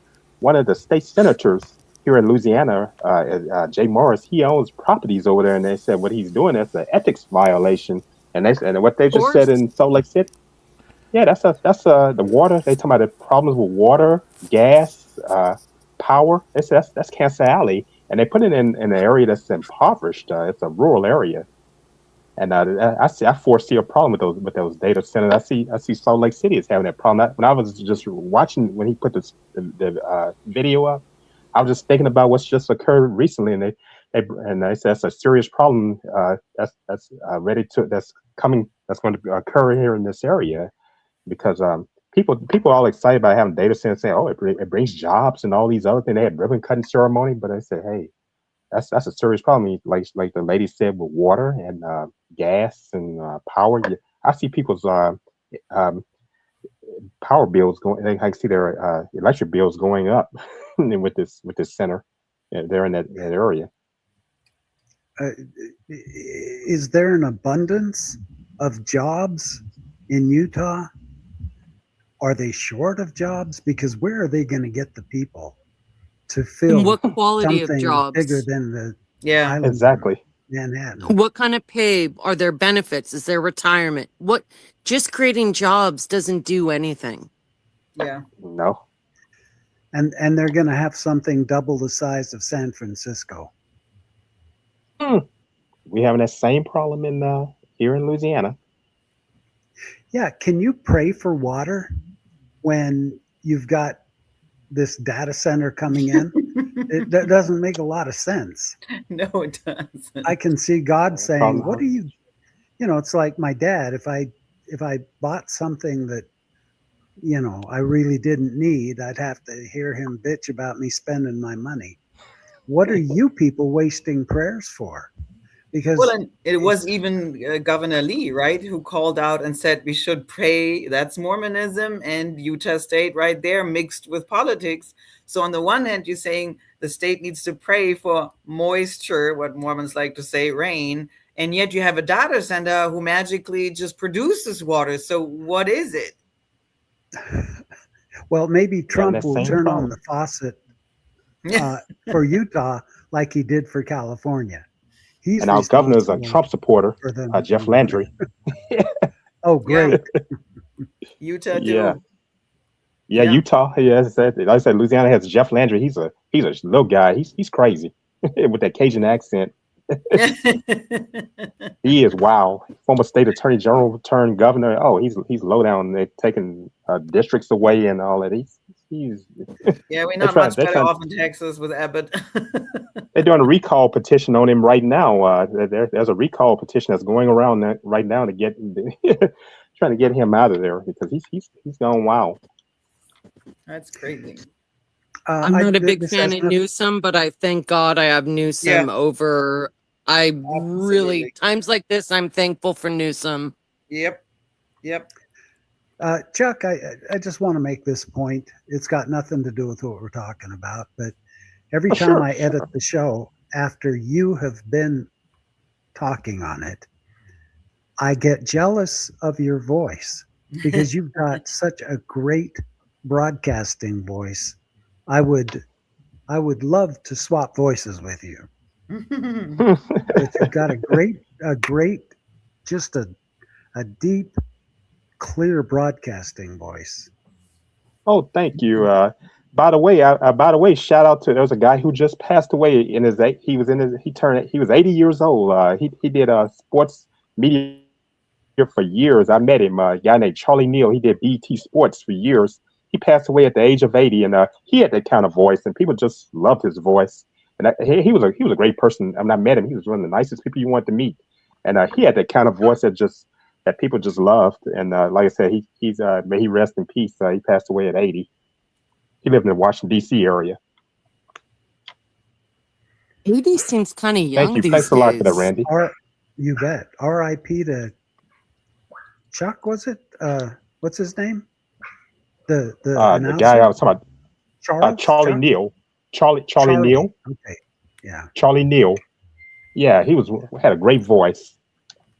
R.I.P. Charlie Neal. Was he still broadcasting, Chuck, or had he retired?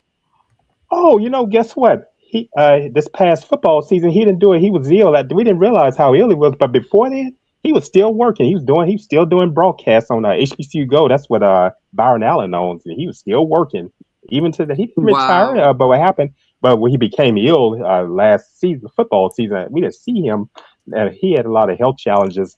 He had been doing it for years, and from BET to ESPN to HBCU Go, and he had that. He just had that personality. And just meeting him, you think a lot of these people have bad attitudes. He was one of the nicest people you wanted to meet. And the one thing about him, he trained bus drivers too. He loved to drive too. He trained Greyhound drivers, and he loved riding motorcycles. That was those were his hobbies. Great. Well, thank you for that. Yes. BET, you guys, and this might not be for everybody, but if anybody has BET Plus, there's the Miss Pat show. She's a comedian. She has one of the greatest shows. The language is severe, but man, and it's topical, it's relevant, it's a really good show. So if anybody gets the chance, that's always because I always listen to her podcast and everything. Like, oh yes, it's Did just you say she's on BET? BET Plus. She has a show on BET Plus. as well called Miss Pat Settles It. Oh, But BET Plus is the streaming service. What was that?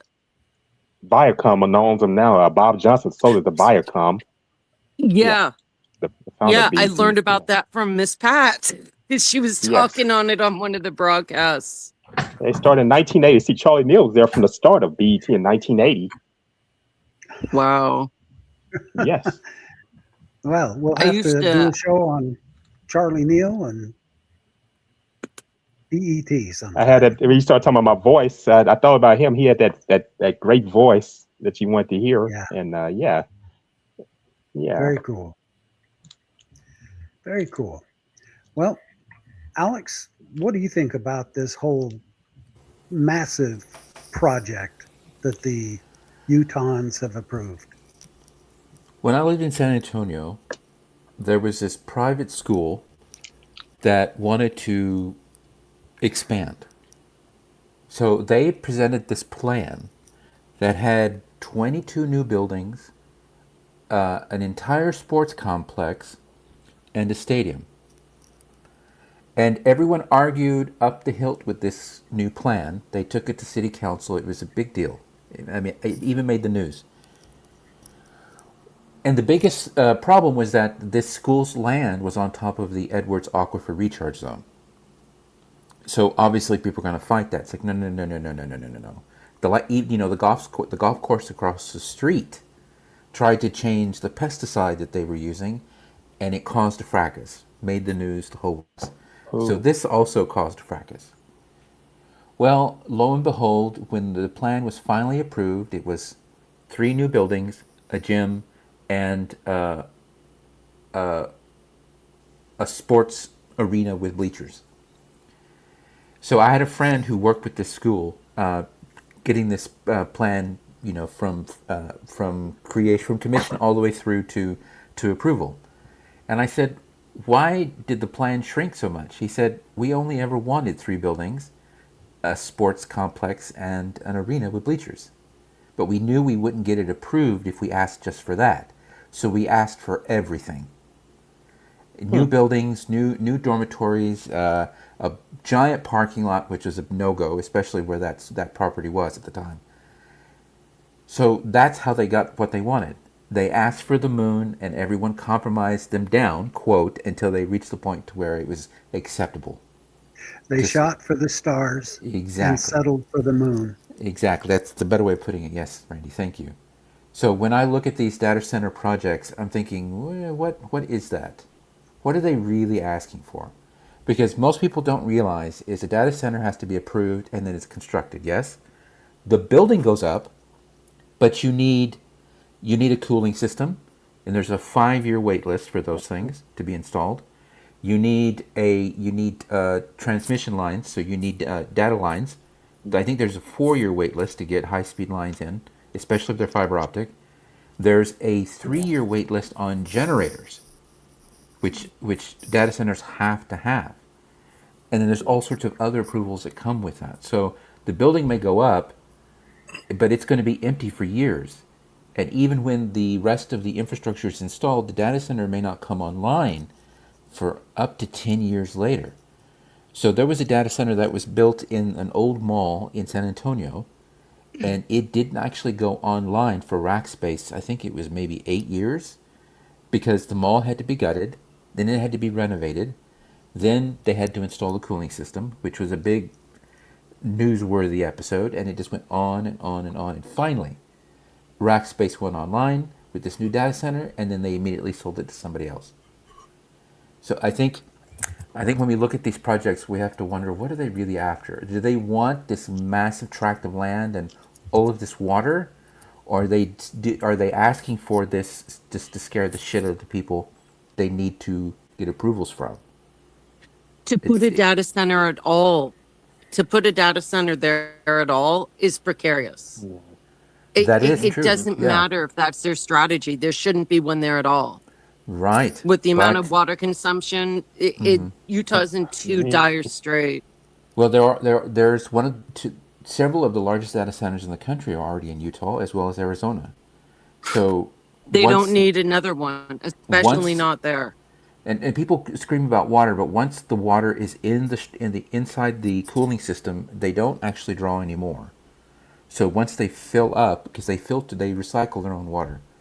But you're right. I mean, drawing that much water from that much, cubic feet or whatever it's measured for water input. I mean, it's a lot to come out of the local system. But data centers are not built where there's not a surplus of power. I mean, you're not going to plop a data center in Reno, Nevada. Reno, Nevada is always at a power deficit. They have to buy it from California. So, but in Arizona, there's a surplus of power. On the Texas Plains, especially around the portion around Lubbock that has LP&L, which is independent of the rest of the power grid, that has a surplus of power. And guess what? There's data centers going in Lubbock too.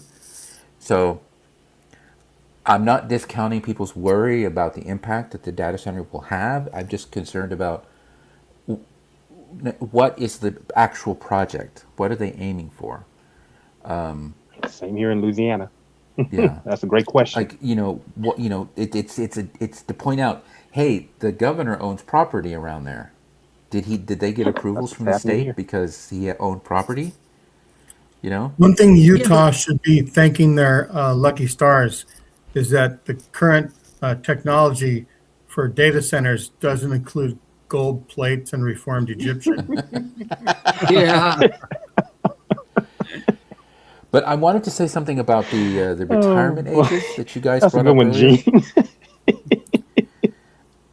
In 1983, let's see if I may have lost it. In 1983, the Code of Canon Law was changed, and I'll read it to you. It says, a diocesan bishop who has completed the 75th year of age is requested to present his resignation from his office to the Supreme Pontiff. So that was written into canon law for the Catholic Church in 1983. 10 years later, what started happening 10 years later? Think. The sex abuse scandal started to be exposed. Prior to 1983, Catholic bishops would serve until life. So they would literally die in office. Occasionally they would retire, but they would serve out their entire life as a bishop of that diocese. They're trying to make archbishop and maybe receive a consistory as a cardinal. So if you applied the same logic to the LDS Church and say the cutoff is 70 years, what's going to happen 10 years later? Because once the people who are protecting themselves and protecting the institution are no longer there, they no longer have access to resources, what happens when they're gone 10 years later? So I think people hesitate, especially the hierarchy, to talk about retirement, early retirement for apostles, for that very reason. Because the moment they're gone, they no longer have access to the resources, or their cronies are, because once you retire, the cronies are going to shift their loyalties to the next available person who's going to pass them, the buck. I think the Mormon church is more monolithic in its structure than the Catholic Church. And I think the Mormon church is above all, even more than its money, concerned with its image. I think they would still strive to suppress things. Whether or not somebody had fallen out of power, I think that they would put more of an effort in. And sometimes I do wonder, honestly, with, like just the recent article about the Mormon husband who supported his wife, and then all Mormons were up in arms. That's not true. Women should stay home. We never taught this. You wonder who's actually sailing the ship. I don't think at this point it is the Q15. So they can be as old as they want. They're just the puppets that they put on the chairs, and then they say some nice things on general conference. I'm not sure they're actually in charge of the handbook, policies, or anything. It must be headquarter, like whatever businessmen are running. I mean, it's a business, so businessmen are running the show. I don't think it's the Q15. They're just for show. Jessica, they might be talking puppets, like you say, or they may have passed and they're just embalmed with strings and things you can pull to make their mouths move, because that's what it looks like. Yeah, exactly. It's one of the perks of being an apostle in the church is free embalming, whether you're dead or not. Eyring has passed boy. several months ago. Henry Eyring, he's still there. Yeah.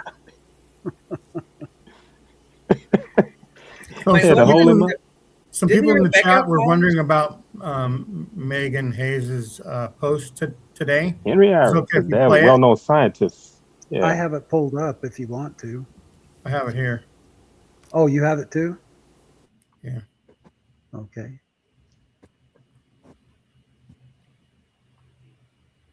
In faith, you might not realize how much you were conditioned to live your life for the perception. This is huge and absolutely spot on. For sure, go watch the rest of her video, but I've had an experience with this lately that I want to share because it illustrates it really well. I was on Mormon Stories a couple weeks ago with my sister, my lovely sister, Julie, and we talked about how our upbringing was really rough, how the church impacted that and was part of that, how because of both of those things, we were then estranged for 10 years. And then we talked about how we got reunited. And since then, my mom found out that we did the Mormon Stories episode, and we weren't overly critical of specific things that our parents did. We did talk about how we felt, though, like the fear that I had of my dad and some of the ways that my mom treated me. And, Julie had some similar feelings and similar things that happened to her, right? But when my mom got sent the interview by her sister, I believe, her number one worry was that she is supposed to speak at state conference in a couple of weeks. And now she doesn't know if she can because the Mormon Stories interview might ruin her reputation and people might look at her differently. Like people from her ward and her stake and the women who she associates with through church. So she wasn't concerned about my feelings or how I was traumatized growing up under her roof and in the church. She was worried about I don't think she listened to the whole thing, but at least listening to part of it, that her reputation would be ruined. The perception of our family and our perfectness would be ruined. that's sad that a parent would be worried about their reputation being ruined by someone as smart and incredibly responsible as Megan. Yeah. I mean, come on. That's to me, that's heartbreaking. And the incapability of Mormon parents, especially with adult children, to sit and listen to your adult children saying maybe that their childhood wasn't as good as you thought. And I'm not saying, you know, all Mormon parents are abusive, whatever, but just sitting and acknowledging that Mormonism is not good for all kids, and just, you know, validating, saying, oh, I can see how I thought that was good for you, but it wasn't. Maybe, you know, it's not good for all kids. I don't think it's for any kids, but, you know, they're LGBTQ. It's harder on them staying Mormon and trying to do all the things. So it's just sad to me that those parents, her first thing, like you said, wouldn't be like, wow, honey, I didn't know how bad it was for you, that your sister and you struggled and that you were scared of dad, you know, whatever, how he reacted or whatever it was, right? That's just sad that you cannot listen and then be sad for your kids, even though you have still a different perspective. That's okay. But that you cannot acknowledge their reality might be different from yours, and both are valid. Right. Yeah. But that's exactly the whole right, thing, Jeff. right? Mormonism always is like, it has to look good from the outside. Yeah. That's exactly. I think it trickles down to the membership. I've never been Mormon, so I'm kind of. I shouldn't really be I've never speaking been about in it. myself, In my but hearing observation, in my observation, it trickles down. It's the number one concern, more than their stocks, more than anything. That's why I don't know if there was an age limit. I just don't know that the administration wouldn't still fight just as hard to protect people who are no longer in power. But poor Megan Hayes, what a horrible response from her mother. Yeah, I had the same. I did a podcast or an interview, a German one, so that's why I don't post it, because it's all in German. And when my kind of same thing, somebody sent it to my mother-in-law, like my dad didn't care, but sent it to my mother-in-law or my parents-in-law, and it was the same reaction. They were like, kind of like, not embarrassed, but kind of like, wow, why did she attack the church so much? And I was like, I wasn't even attacking the church. And then she was like, well, she wasn't talking good about me. And I actually went back because somebody said it again. I was like, what did I say so bad about my mother-in-law? I said she has conservative thinking and black and white thinking. I mean, first of all, that's not an insult, because she would agree to that. So I'm like, how is that a bad thing if you think like that?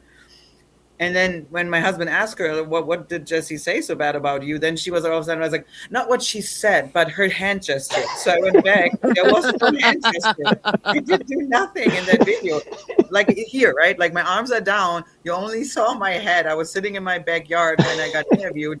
And then when even that, then it was something, what it was her tone.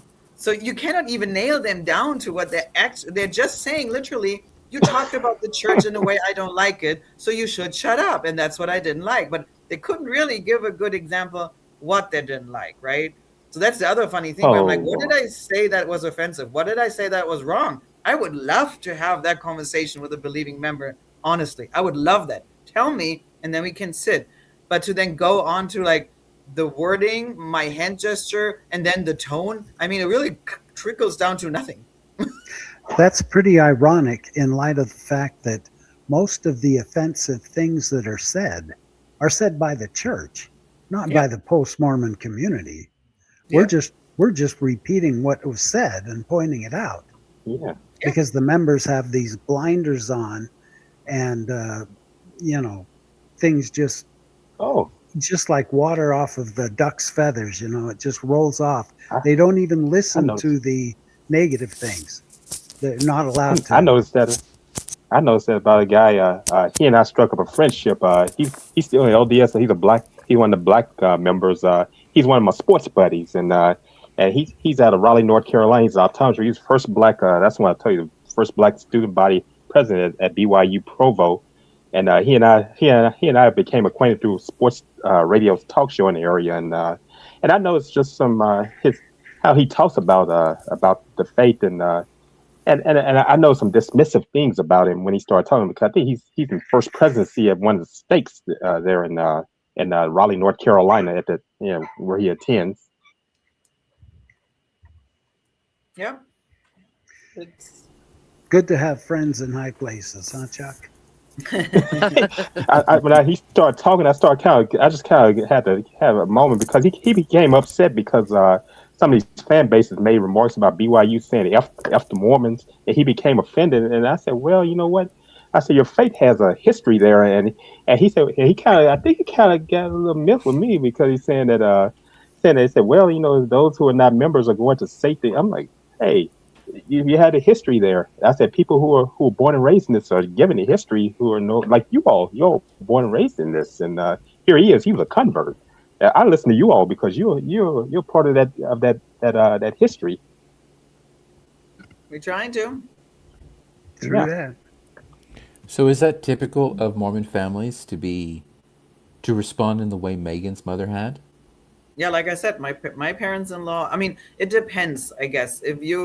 I would say the lucky one have liberal parents. I think they do better with those kind of things, like leaving the covenant path and empty chairs. But my mother-in-law had all those comments, more empty chairs. The heaven is now getting a little smaller. Like she got it all out. We're like, wow. I mean, you could almost write the script that will tell you when you have conservative Mormon parents. Yeah. Yeah, this is so typical and so common. I have a sister who I love, and she's uber TBM. She's so active. And every time I mention my podcast, it's like, oh, hey, I'm getting ready to do a show. She'll say, would you please not ever mention me on that show? And I'm like, what do you think my show's about? It's not about my family. And she says, yeah, but I just, in passing, would you be sure not to mention my name? And it just makes me want to spit. I get so mad when she says that, because I'm not out to shame anyone. What's her I'm name? kind of trying to,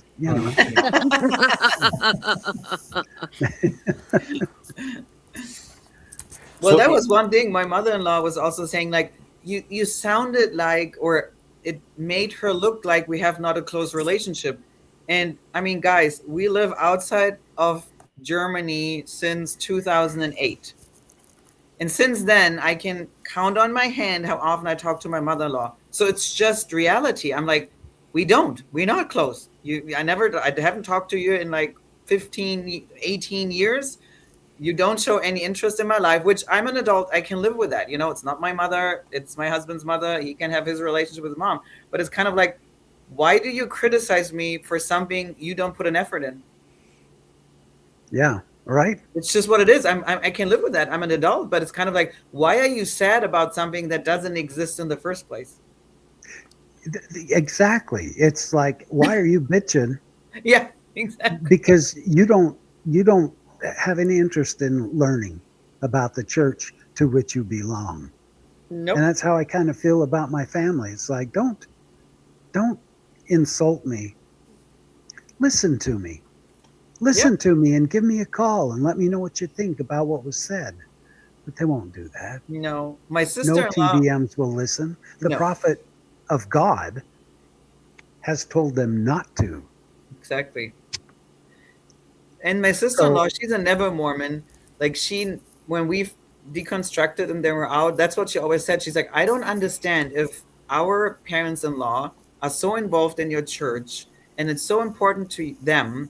Why don't they listen to your concerns at least? Why would they not really like sincerely say, tell me, maybe I can help? Because wouldn't you want to help, right? If this is the true gospel, the only way to go to heaven. She's like, I don't understand how they would not even, because they haven't asked us. I mean, I think my father-in-law talked 10 minutes to my husband. That was it.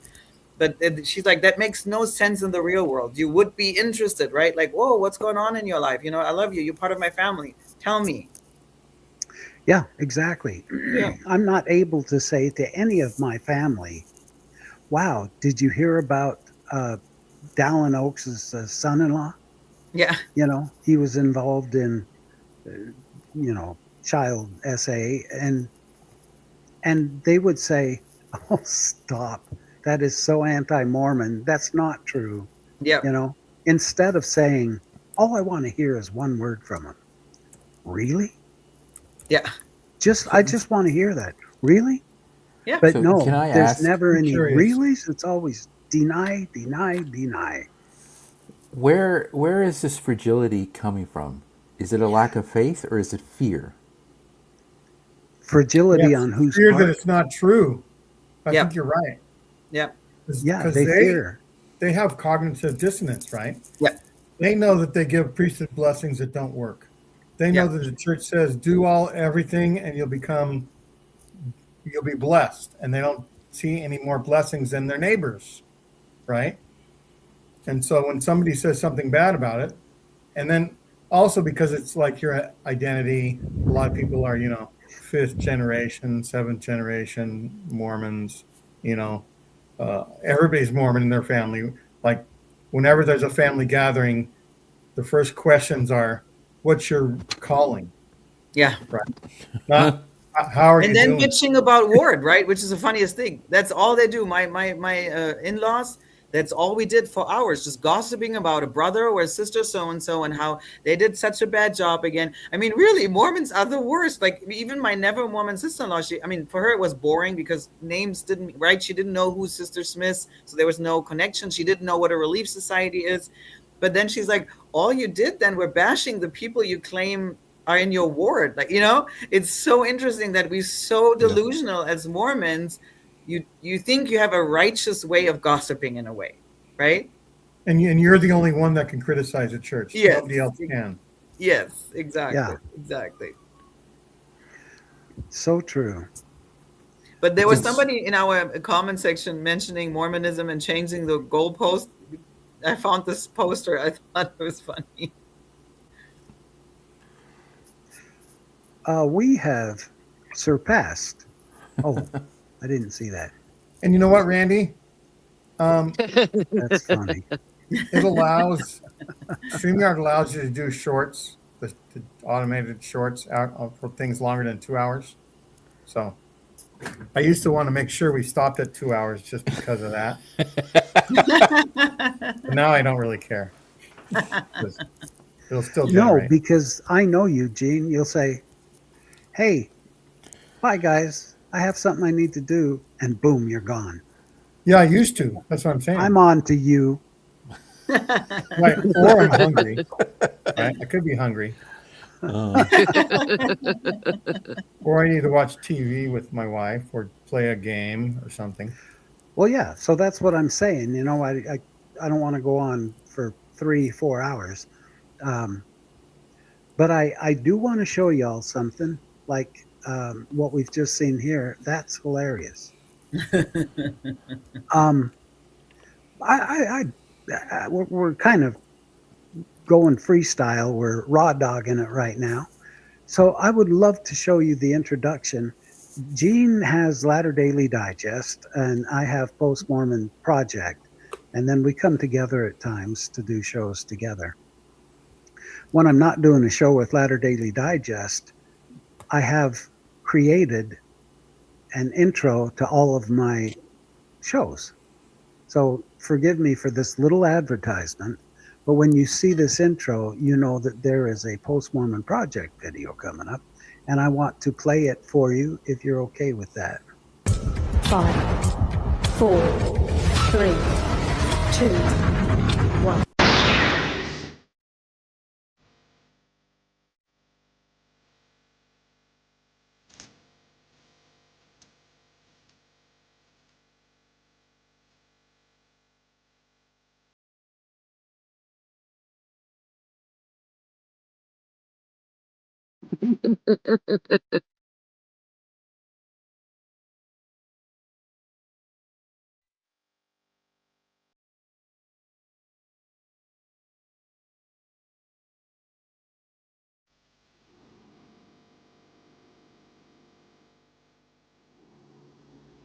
What do you think? Awesome, Randy. Yes, that was cool. Awesome. Thank you very much.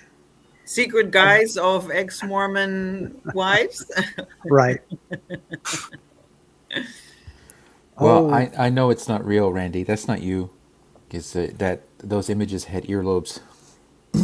Ah, I have earlobes. They just have, I have to shave them.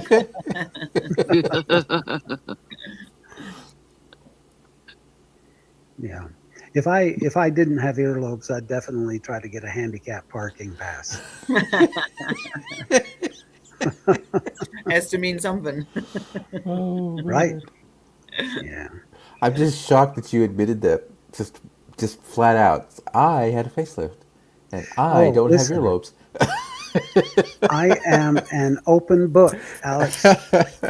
Seriously, I don't have many secrets. So if you had a facelift, and so has all the Q15, do they not have earlobes either? Do they have to I'm shave gonna, their earlobes as well?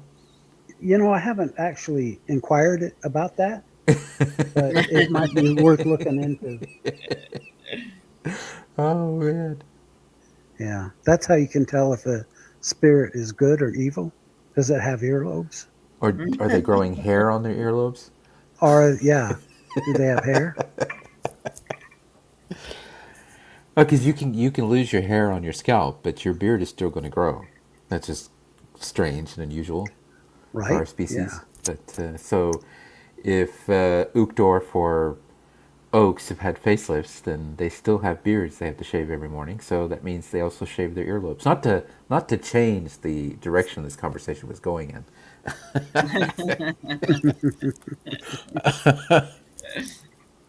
But it's a very good video, Randy. And you did it Oh, yourself in thanks. CapCut, didn't you? I did. I used CapCut and a few other tools. I'm trying to get to know this technical world and create magic. But there's going to be Great, some Randy. there's going to be some Thank weirdo you. that's going to come out of the woodwork and say, "You used AI. AI is bad for the environment." Yeah. Oh, I know. And that I've same got person that is also, before. and that same person, when nobody's looking, is using AI to write their post on Substack and to help them research the papers for their degrees that are exceptionally expensive that everyone is paying for because they took out student loans. Yeah. Can you Why tell the that hell I'm not, though? Can you tell that I'm embittered? I had a really terrible bus ride today, so I'm bitter. Oh, no. Well, AI right now. When I was a kid, it was encyclopedias. You you had to go to the library and check the encyclopedia unless you had a set at home, and you'd open it up and you'd rewrite it in a little bit different lingo. But that's the tool that's just advanced to AI now. So hey, I if it can help me, I'm using the hell out of it. I had a little cousin who came over one day, and I had one of my encyclopedias out, and I was highlighting, and just researching and just you know putzing around, and he walked over to my desk and he looked at the encyclopedia and he picked it up, and he literally asked me, "Why do you have Wikipedia in a book?" I mean, this kid is maybe 9 or 10 years old, maybe younger. I'm not sure. I'd have to ask my cousin, but I didn't know how to respond. I was like, "Oh, this is really old." And he's like, "Oh, okay," and he set it down and he wandered off. I have a friend Wikipedia who's in a book. It gives. I have a friend, Alex, who his son. They were walking along, and the son said, "Dad, I have $1 million idea, and I'm serious about this. Why don't they put phones, like for people that don't have cell phones, the people have to make a call? Why don't they put like phones that the public can use, and they can put them like on the street and stuff?" And and the father says, "Wouldn't that be kind of noisy for the users?" And he says, "No, they could put it in a little shack." And I thought that's hilarious. Ugh. We're way past that. Oh man. I used to carry stacks of quarters, not stacks, but handfuls of quarters in my truck because, when I Yeah. had to make a call, I could just pull over and grab a quarter and make the call. Yeah, it's for phone Not calls and anymore. for the air pump at the gas station if you needed to pump up your tires. Yeah. Right. And Now car Randy wash. has a trunk full of burner phones.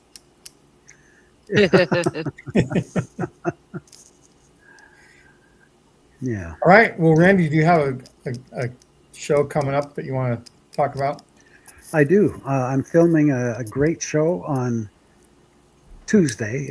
We were supposed to film on Friday, but Tuesday's the new film day with Unpack with me, and she's really a great. Um, I don't think she's a podcaster, but she's a great Content creator. content creator, and she's very intelligent. She's a former seminary teacher, and she doesn't have any problem tackling these stupid things that our Q15 say. So I'm anxious to have her on the show. So it'll probably come out on Thursday. Do you know her name? Unpack with me, yes. Well, yeah, but she doesn't. That'd She wants be to be like, anonymous. yeah, it's kind of like RFM type of deal. But I have her name, and for the right price, I might tell you.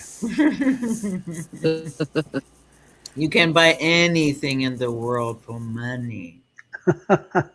Yeah, do you sell it? Exactly. And yet I keep trying to sell my stupid handshakes. Nobody wants to buy it. That's right. Well, Come that's watch because the Tuesdays world with Tim. knows it now. Come watch Tuesdays with Tim. If anything. Where is Tim, by the way, Gene? He's probably immersed in kitties, we'll say. Well, I'm worried. I'm worried because he doesn't usually miss our show. So I saw him in the chat. Oh, you did? I saw a little. I think I saw him in the chat. Not much, but it's weird he didn't come on. And what happened to Chuck? Oh, He he's said still his with us? laptop was acting up. Oh. His still here. his pad, whatever it is. His equipment failed, but he's still in the chat. Okay. I use my phone for this, so I can't see the chat when I do when I call in. Oh. Well, Tim hasn't posted pictures of his cats or any other stuff on the group chat that we're in, so I wonder what he's doing. Well, anyway, listen, it's been wonderful again to have everyone in the chat, to have you on the panel, all of you who have joined us, and Jessica and Jean, you are primo, in my opinion. So Tim actually could have been abducted by aliens, and this is actually a segue, Randy. If you want to just mention something that was on your mind about the release of UFO data from the government, go ahead and say it. I won't be hard on you. Okay. Because I'm starting to agree more and more with it. I believe that, first of all, you all know that they've released several of the records that they've kept under wraps for, decades and decades. And there are a lot of footage clips from the Air Force that show these vehicles, and they have stated that they don't have any evidence that they're from the Earth. So they suspect them to be from outer space, but they will not tell. And I've heard 3 interviews now where these top dogs will not divulge some of the most important information because they say that if they do, because we're not ready for it, if they do this, it would be life-altering information that would create havoc in the world, on the earth. And I honestly believe that they have found out through their communications maybe that God didn't create us, that we are from an alien source, and that they're keeping tabs on us. But if it was announced that there was no God, can you imagine the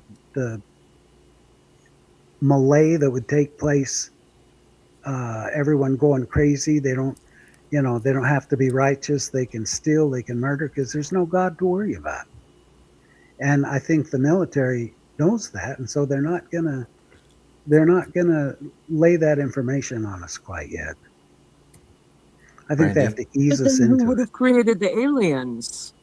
Randy? Well, that's a good question. And who do they worship? Randy? Yes. Stop watching Ancient Aliens. Look who's here. I have watched Ancient Aliens. But he's not here. There's Tim. Tim, do I need to put another link in the Oh, chat? Tim! Tim, we've been worried about you. Yeah, Send you this link first. Yeah, Tim, you were abducted by aliens 5 minutes ago. Let's see, you were murdered, death, killed by your kitties 10 minutes before that. So speculation is rampant, Timbo. Your cats will eat your eyeballs out of your face when you die. Just say it. Oh, didn't Caitlin Dowdy have a book? I think Caitlin Dowdy had a book titled that. Will my cats eat my eyeballs when I die? Oh, yeah. Caitlin Doty. Yeah. Ask a mortician. My son Garrett is one of her. They're like their besties. They're really close. They even went on vacation. She's together. great. She's hilarious. Yeah, and she wrote a book. Will my cat eat my eyeballs? Is that the children's book about yeah answering questions about death and how humans decompose and all that? It's not a children's book, no, but it is about that. Well, that reminds me of a joke. I was going to get some, what's it called when you play sheet music, and I was going to erase some of the notes and say I was decomposing. Oh my God, Gene. Do you think you could tell that again? We'd love to hear that joke. One. Oh, without the pause.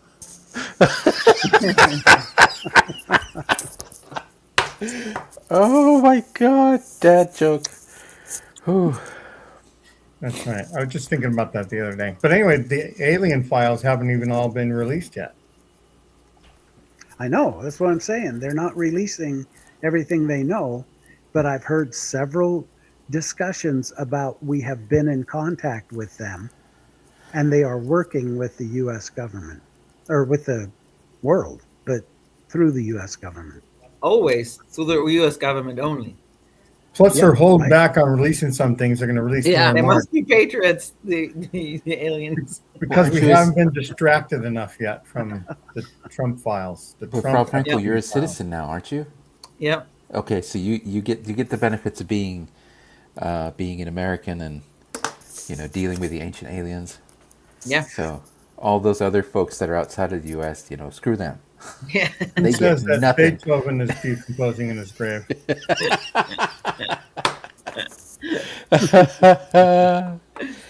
Well, I have an advantage that y'all don't. In this desk that I'm sitting at, I receive direct communication from God, and he's told me that these aliens are indeed. Can you specify which God? There are so many. Well, the Mormon God. Okay. He's filling me in on. So the Caucasian version. Yeah. So is the it the aliens God? must have done this to me. Is it the God on Cobol or Yeah. Kolob, yeah. or is it the God on Olbilish or Olibilish? Which one? It's the God on that Jim Carrey movie. Morgan Freeman? Oh, no. He's not Morgan Caucasian. Freeman's a God too. Anyway, I can always just picture Jim Carrey at the computer trying to answer all the prayers, you know? Yeah. And his fingers are going like a million miles an hour. Yes, yes. Yeah, the aliens must have done this, Randy. Right? The aliens Well, must have knocked me off. Man, had a reboot on this tablet, and I said it was a great conversation. It just went off. It could be me, Chuck, because my last name is Watts, and I tend to really screw with electronic signals. No, it's not you. No, Chuck. It was the aliens who were working with your governor, and they heard you, through the ether criticizing your state governor because they partnered with him. Landry, So I ain't thinking about him, man. Oh. They kicked you off. I'm not thinking about him. The aliens, that could go from Florida, Texas, or any of these other states where they're having these kind of governors. The aliens are pretty savvy. If they come, it'll be probably during the Mississippi World Cup or the Super Bowl. Yeah. What if the aliens arrive? Different. What if the aliens arrive when the temple in Temple Square is dedicated? Wouldn't that be something? Yep. They want to see Jesus land. That look like Star Trek. Those temples remind me of Star Trek movies. Star Wars. Use the technology to make Moroni actually trumpet something. Maybe something from Louis Armstrong. That'd be good. Louis Armstrong, right here in my state, from New Orleans. Yeah, Louis Armstrong. Yeah. Maybe it wasn't God, using the rock in the head. It was the aliens. Could be. Playing What a Wonderful World. That would make more sense. What a Wonderful World. Right? Yeah, all that came from New Orleans. I think about Louis Armstrong, Mahalia Jackson with the gospel. She was from New Orleans. Yeah. There you go. I have seen on social media lately the new trend for AI, and it's people in their casket. Have you seen these? They'll have people in the casket that are dead, but they'll do AI, and those people open their eyes and start talking with the guests at the funeral. Oh, yikes. Yeah. That's just what? Bizarre. Oh no. Oh no. Yep. Oh no. Okay. Yeah. That's too much. Crazy. Yeah. That sounds like a space movie. Yes. I know. Yes. Well, you know what? We've set a record today. We're bringing Mr. Spock back from the dead in Star Trek. Remember that? Yeah, Randy. If you in the stream right now, it'll be 2 hours, 22 minutes, and 22 seconds. Yeah, here you go. Now, bam, too late. We missed it. Now I have to wait. We'll have to wait till 2 hours, 34 minutes, and 56 seconds. If you wanna bring something up, I tried to share a screen. It's just a comic. Yeah, where is Tim? Where's Tim? You all? Don't know. Jesus, you don't know where Tim? Tim's eating dinner. Oh, okay. Yeah, Tim. He's the man that. Yeah. He has a lot of wisdom. Yeah, one of their cats has been missing, and Tim's eating dinner. I'm not sure if they're connected. Yeah, the historian. Yes. That's a good one. I like that. Yeah, that was a good one. Well, hey, gang, I think it's time we probably end this. And those of you who want to stick around and chat. Yeah, I'm gonna get out of here. I'm gonna go check on my folks here, and I know they're resting right now, but I'll go check on them, make sure they're okay. Okay, bye-bye. All right, Bye, you all. guys.